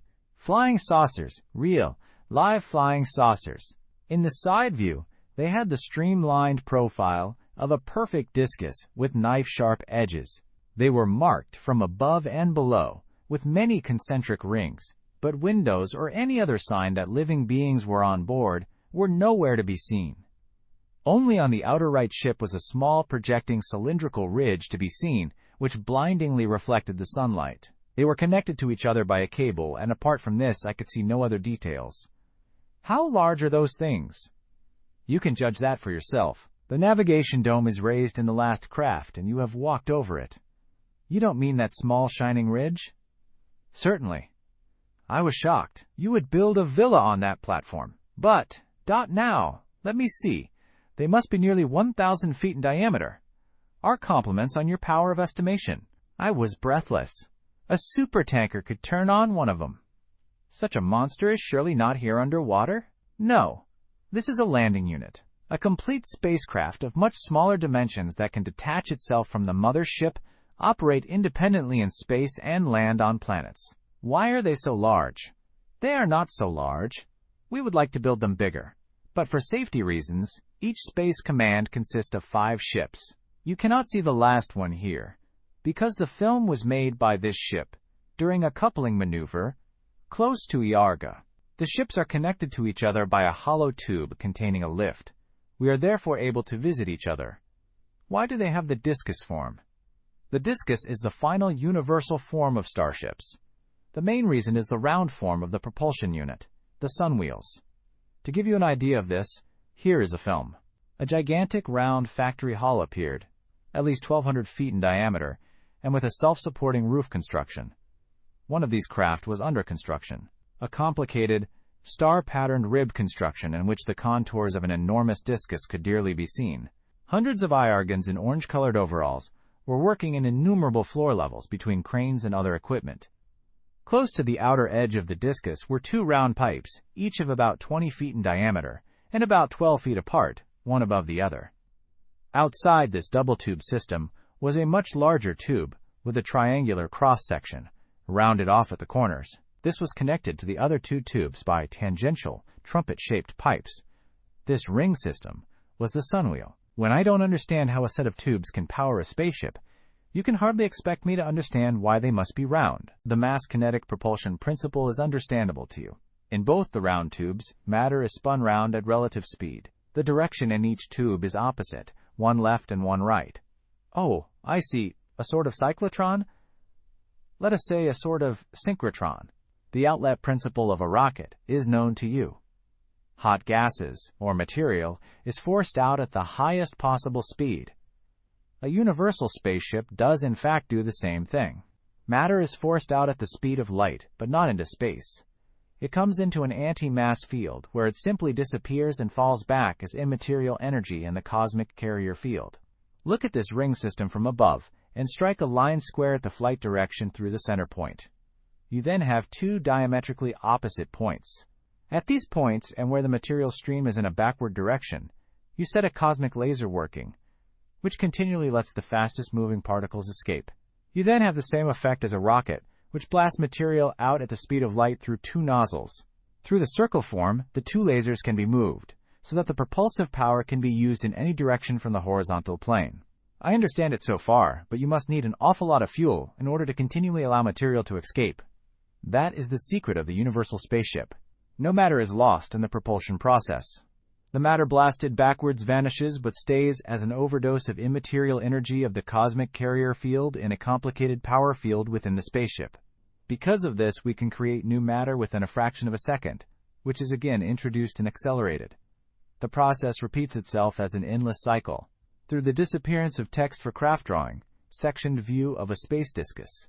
The discus form of the mothership, which is approximately 250 meters in diameter, is a compromise between a maximum surface area for cooling and a minimum frontal area with a maximum capacity. This is the universal solution for space travel at cosmic velocities. The power source, a sun wheel, two opposed cyclotrons with an outer ring for the control of weightless energy, is unknown to US and demands the circular planform. The danger of collision with cosmic dust at relative speeds necessitates the smallest possible frontal area. The two smaller modular disks are in fact landing units. The mothership always remains in space. Electromagnetic fields, high temperatures, and the ionization of the surrounding air make it impossible for us to see these craft in clear detail. A race that can finance such machines is by axiom peaceful. They need global cooperation before it is possible. Key to the numbers on drawing: armor plating, main power unit, tangential connectors between cyclotrons and collector ring, main frames, outer skin and cooling system, pressure skin, equipment area, fuel tanks, water, crew area, food cultures, etc. Landing unit, tanker, for wet planets, water tanks in landing unit, crew area in landing unit, command tower, retractable, direction of constant acceleration or deceleration. Text for painting image of Iargan City, page 102 to 103 in the book. The dwelling units, great covered rings, over 900 feet in diameter by nearly 300 feet high, housed about 10,000 people per unit, and included all services and facilities of all kinds for that many individuals. They were arranged in rectangular formations of 36 ring complexes per city, giving a population density of about 6,000 per square kilometer. The strange vegetation has evolved to withstand the heavy gravity and the high winds that prevail here. With only a 10% land surface available on this planet, high-density living became a necessity and developed efficiently. The strange vegetation has evolved to withstand the heavy gravity and the high winds that prevail here. The fully automated robot rail transport system operated with frictionless efficiency, moving vehicles of many sizes and configurations at high speeds. There were individual cars for small groups, collective units like trains for mass movement, cargo units for commerce, and even a peculiar development, something like a hotel tram. A group of people wanting to travel together would order a unit that was fitted out as a self-service hotel, and simply go where the mood took them. The system was marvelously efficient, and could move over 1 million persons per hour past any point, using only the upper 6-lane rail system between the house blocks. The rail system and equipment was designed with a useful life expectancy of 1,000 years, a kind of quality undreamed of on Earth. Control from above. The matter, the movement energy is lost, which is to say that it is changed into a reaction-free force, but the mass energy is retained. You've lost me. You can really create reaction-free forces in a closed circuit. How is that possible? I always thought that the law of action-reaction was correct. That law is indeed correct. And in order to overcome the law, you must overcome natural laws. Or, in other words, the cosmic carrier field laws. Are you not afraid that with this information we could construct a sunwheel? No. The cardinal point, the reversal of the matter-energy carrier field transformations. Defying the laws of nature demands such a high standard of advanced atomic science that you will no longer be able to reach it. Energy surplus, overscud, from the carrier field, which can create matter particles, is an extremely dangerous phenomenon. Such unimaginable concentration of energy can only be controlled in gravitational fields, of which even the most elementary knowledge is absent here on Earth. Such a sunwheel radiates a force that even over long distances can cause certain electron movements to cease and metal constructions to disintegrate. You have no idea of the technique that goes into building universal spacecraft. Why do you call it a sunwheel? What has it got to do with the sun? Suns, due to the rotation of their critical mass, are natural spacecraft, which, under the influence of the particle bombardment of their neighbors, navigate space with free cosmic vector powers. Through these powers, they maintain their distance from other stars and cause the turning moment and the expansion of galaxies. The sunwheel, therefore, is a copy of the power of a sun. A sunwheel can exert power only in the horizontal plane, and one alone can, therefore, not navigate. It is necessary to place a smaller wheel beside the main central wheel, on both sides, that of the landing units, so that a torque can be created in order to steer the ship. When this ring system is covered by metal plating, the discus form appears naturally. Why do they have to be so streamlined, since space is surely empty? We wish that were true. For spaceships that travel at relative speeds, space is not empty enough, and not only streamlining, but armor plating is also necessary. You have seen our ship and can see that armor is not a useless luxury. They have no windows. They are heavy, armored projectiles, whose strength comes from the discus form. Comment. Other cosmic races for X. Pleiadians from planet Era, Semjaze, seems to have developed a system with magnetic protection shields, which apparently serve the same purpose as here described. But it seems as these beings, Iargans, don't travel inter-dim/through jumps in hyperspace, as the Era SIV describes. And, because of that, their space travel seems to take very long time, as will be said later in the text. In earlier times, the Pleiadians/our ancestors from the system of Lyra also had these first-generation space travels. Then the trips took very, very long time. When our radar warns us of dust or material, we make the banking maneuver that you have just seen. This then presents the smallest possible surface area to the danger. Nevertheless, each particle of dust makes burn marks on the plating. For this reason, we always fly in line formation. The command consists of 5 ships, and the lead ship is always unmanned, because this one runs the greatest risk. The ships are connected by a cable, because at relative speeds, radio contact is impossible.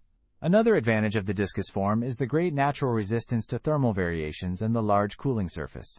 The ships are very hot under normal working conditions, and the outer plating acts as a cooler for control of the energy processes on board.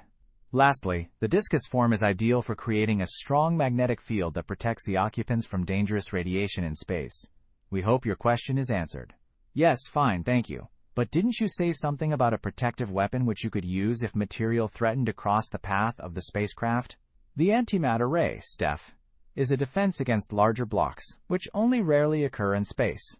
The use of this ray demands not only enormous quantities of energy, but it is controlled by strong restrictions to prevent disturbing the natural balance. We are only justified in its use when no other methods are possible. This weapon cannot replace the armor plating of our ships. I understand. What is life like on board in weightless conditions? It seems to me that it must not be very pleasant.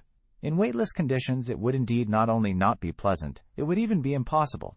An intelligent being cannot live without gravity during the endless journey between the stars.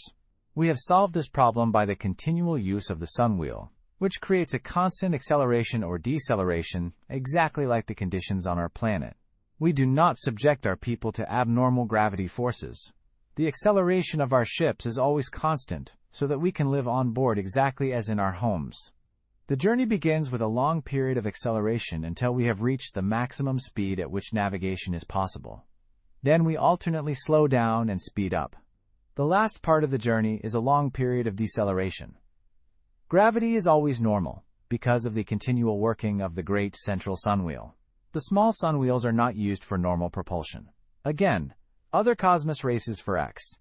Pleiadians from planet Era, Semjaze, have developed a system which creates an artificial gravitation field, where all atoms, in people aboard, are affected of the same progressive forces as of the ship. RU. What is above and below with you on board? Text for UFO painting. Painting of an Iargan exploration, leaving the ringed home planet on an interstellar journey. An exploration command frequently consists of 5,000-foot diameter universal spacecraft powered by sun wheels. They fly in line-astern formation connected by an umbilical. One of the two 250-foot detachable landing modules may be seen in the center of each of the larger excursion vessels. Painting by Jim Nichols. Kant from above. The screen again showed the view of the four ships in line formation joined by the cable. You see here the formation of our command shortly after leaving our planet. The acceleration was in the direction off light, and the ships flew to the left. The left ship is therefore above the right one, where the navigation dome is out is below. So you are standing upright in the area that is horizontal in the picture. I see you then on your side. Exactly. I stared into the navigation dome and suddenly I understood. I see. This navigation dome is normally vertical, which explains why all the instruments are on the floor. The metal grills are the floor levels for using the instruments, and the track in the middle is for a lift to bring you to the different levels. We have no complaints about your powers of observation. Is the control of such a machine so complicated that all these instruments are necessary? The control of the ship does not require all these instruments. They are for other purposes. To explain it, we must begin at the beginning. This landing unit is a part of the huge mothership. It can release itself and operate independently in space and land on planets. In the normal situation, these landing units are an integral part of the mothership. You must realize that the central wheel of a landing unit is one of the two steering wheels of the mothership. We will show you a landing unit in action and then you will understand better. The view changed. Right in front of me was a huge discus. I saw only the upper surface, pockmarked with burns and melted stone masses. Then, slowly, out of this monster, rose a tiny black pole that I recognized as the black pole approximately 5 feet in diameter. Then appeared the shining rim of the navigation dome. Immediately after, a small discus rose out of the middle of the spaceship, as though it was forcefully pushed away. The thing accelerated and disappeared as a speck of light in the background of stars. It was an asymmetrical discus of much smaller dimensions. Its upper surface matched the curve of the mothership perfectly, but the underside was more rounded and it had a conical rim. Also on the underside was a further thickening in the form of a flat dome. The mothership was left with a deep bowl in the middle, in which the landing unit fitted. Is the landing unit's navigation dome as big as this? Yes. Good heavens, then the unit must be at least 250 feet in diameter. That is nearly correct. Inconceivable. Exactly. The technical know-how that goes into the building of a universal spacecraft is beyond the conception of Earthmen. This navigation dome is the nerve center of the spaceship. Imagine what is involved in navigation and communication, what is needed only in instruments, data records, and calculating machines. Each navigation dome can carry out all the control functions of the entire fleet, including climate control, food production, entertainment, and the study program for the children. All in all, too much to mention, but we can assure you that the number of instruments is kept to an absolute minimum. Exactly. The technical know-how that goes into the building of a universal spacecraft is beyond the conception of Earthmen. This navigation dome is the nerve center of the spaceship. Imagine what is involved in navigation and communication. What is needed only in instruments, data records, and calculating machines. Each navigation dome can carry out all the control functions of the entire fleet, including climate control, food production, entertainment, and the study program for the children.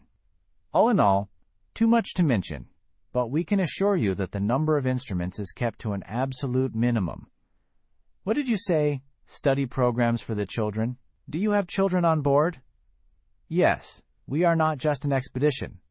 We live on board with our wives and children, sometimes for 20 years or more. Space is our home. For people seeking contemplation as the greatest happiness, the warm, intimate contact is a life experience and a mental enrichment that we would not miss for anything. You could compare us to your monks. We wish to live and die among the stars. Yes, you must be rather like monks if you lead your lives in a steel box. You have no idea of the comfort on board our ships, but we will leave it at that. How long can you keep the sun wheel constantly in motion? Long time, even up to 20 years. Then we must refuel. So you must make sure that you are back on your own planet within that time? No. Our fuel is water. The oxygen is used for ourselves, and the hydrogen is our source of energy. Many solar systems have a wet planet, and this is usually the goal of our journey, so finding water is no problem. Our landing units are fitted out for the efforts to publish. Transportation of water. This is how they are able to remain underwater like your submarines. So you only take water on board? That is so. Then what do you eat over all the years? This is one of the main problems involved with the construction of universal spaceships. The technique is only half the problem. The other half is making a livable environment on board with a 100% recycling system. It is difficult to keep intelligent beings alive under space conditions. We can give you no more information about our spacecraft. This was more than enough, and we have reached the end of our talk.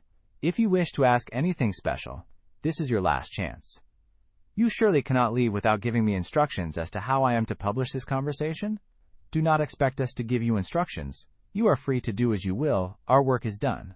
The knowledge has been planted, and even if you should decide to do nothing, it has also been planted in the collective consciousness of man, of which you have the knowledge. Millions of the departed have listened with you. They know as well as you do. I don't understand.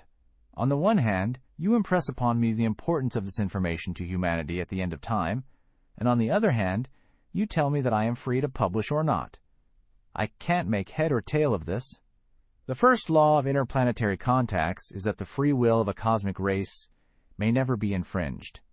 Pure knowledge does not infringe the freedom unless we are dealing with a race that has not yet made its choice, as we are here. Let us begin with the first observation. Knowledge does not infringe freedom. This means that we are permitted to plant knowledge, and nothing more than that. We may never exert any kind of pressure to make you do anything with this knowledge. This is why we tell you that the knowledge is planted in the collective consciousness of man. Sooner or later, it must come to the surface. You have no obligations at all. You are free. The second observation causes greater problems.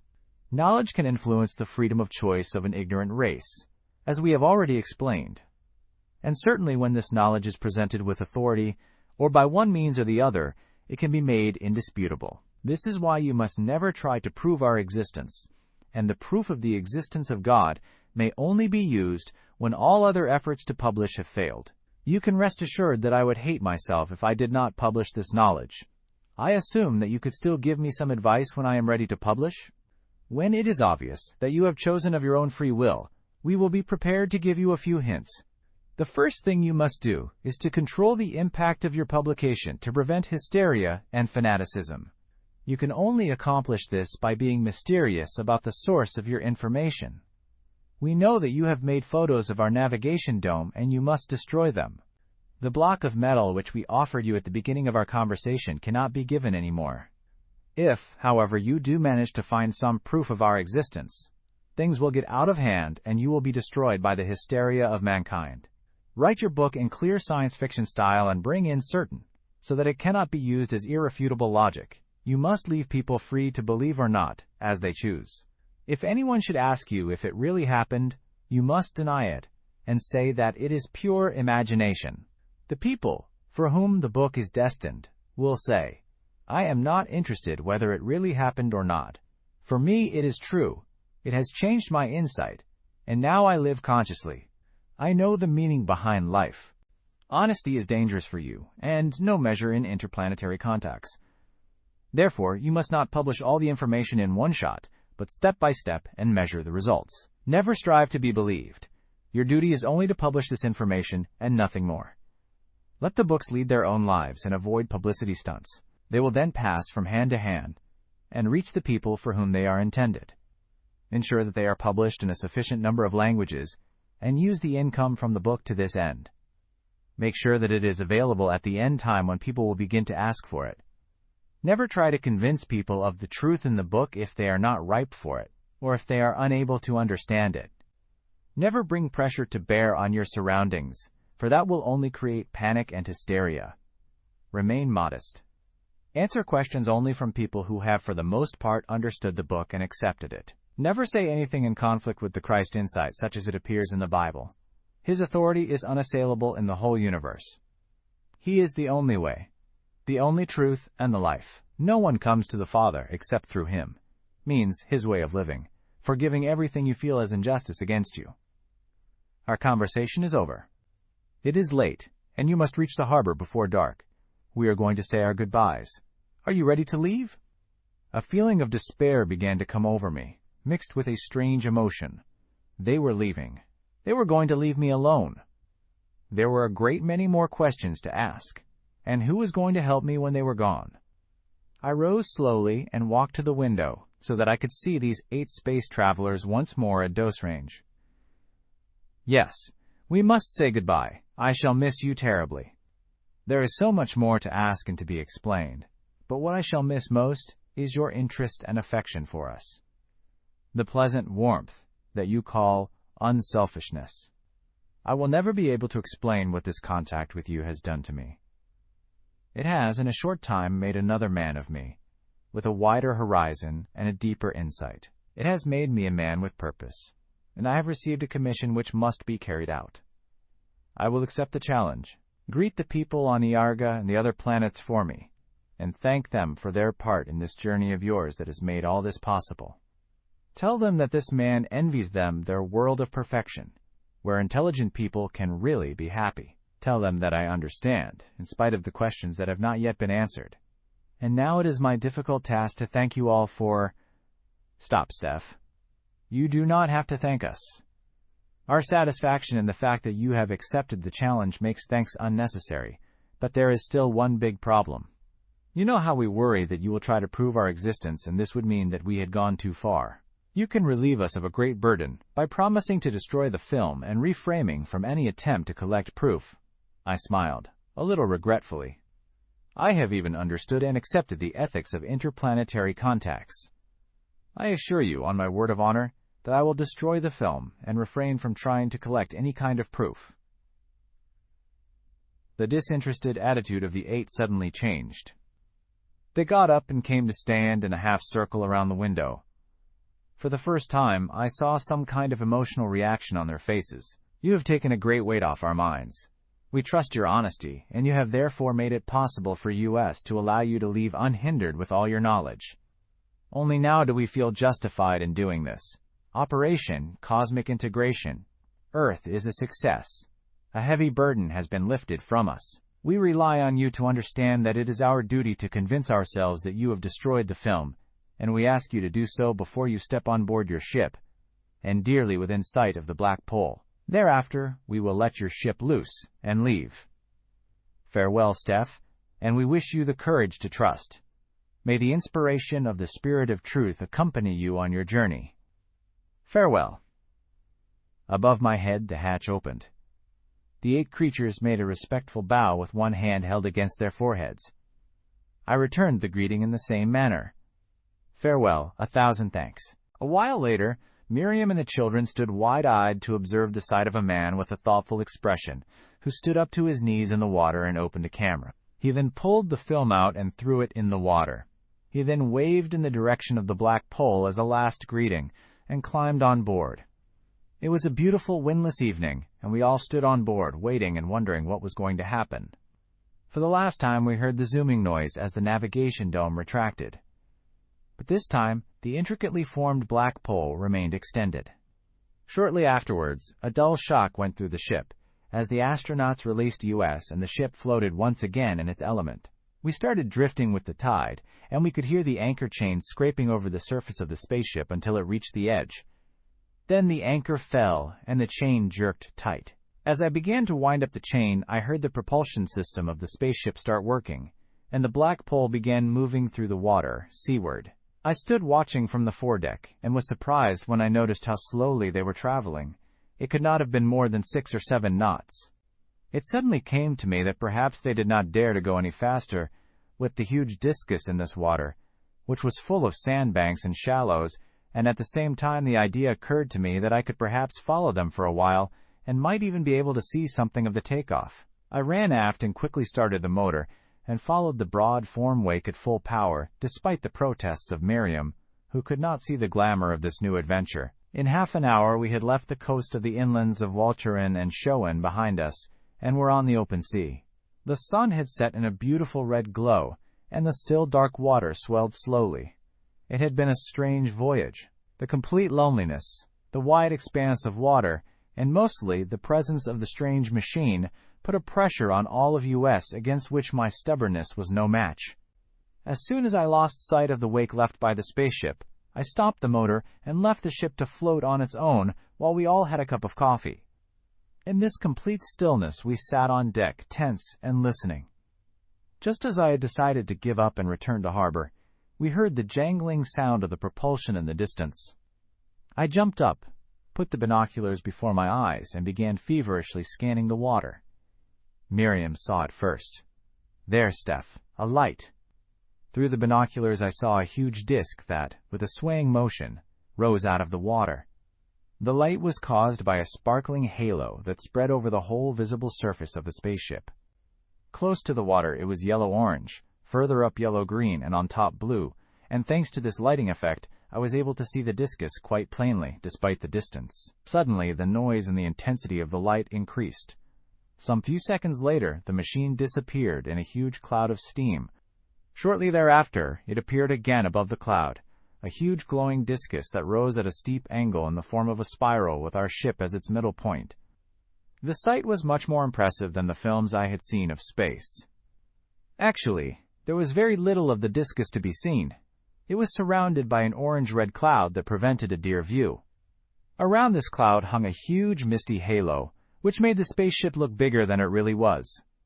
The fiery light caused a cry of alarm to come from Miriam. She thought that something had gone wrong, but I was able to reassure her. It is quite normal. Things glow with heat when the propulsion is working. We stood breathlessly looking at this unearthly, indescribably impressive show of power from these beings, who, as a final gesture, flew in a huge circle round our ship, then rapidly dwindled to a tiny point of red light that was soon lost in the darkness of the evening sky.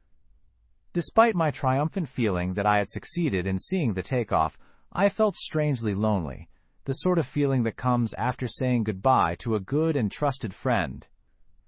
Miriam seemed to share something of my feelings, for she came and stood beside me and put her arm through mine. Before she could say anything, we again heard the screaming whine of the propulsion, and to our surprise, another discus rose out of the water in the same place. We witnessed the same display of sparks in the steam cloud, only this time it did not fly in a spiral, but went straight up like a rocket. "Good heavens," whispered Miriam. "Another one of those monsters. How many of them are there?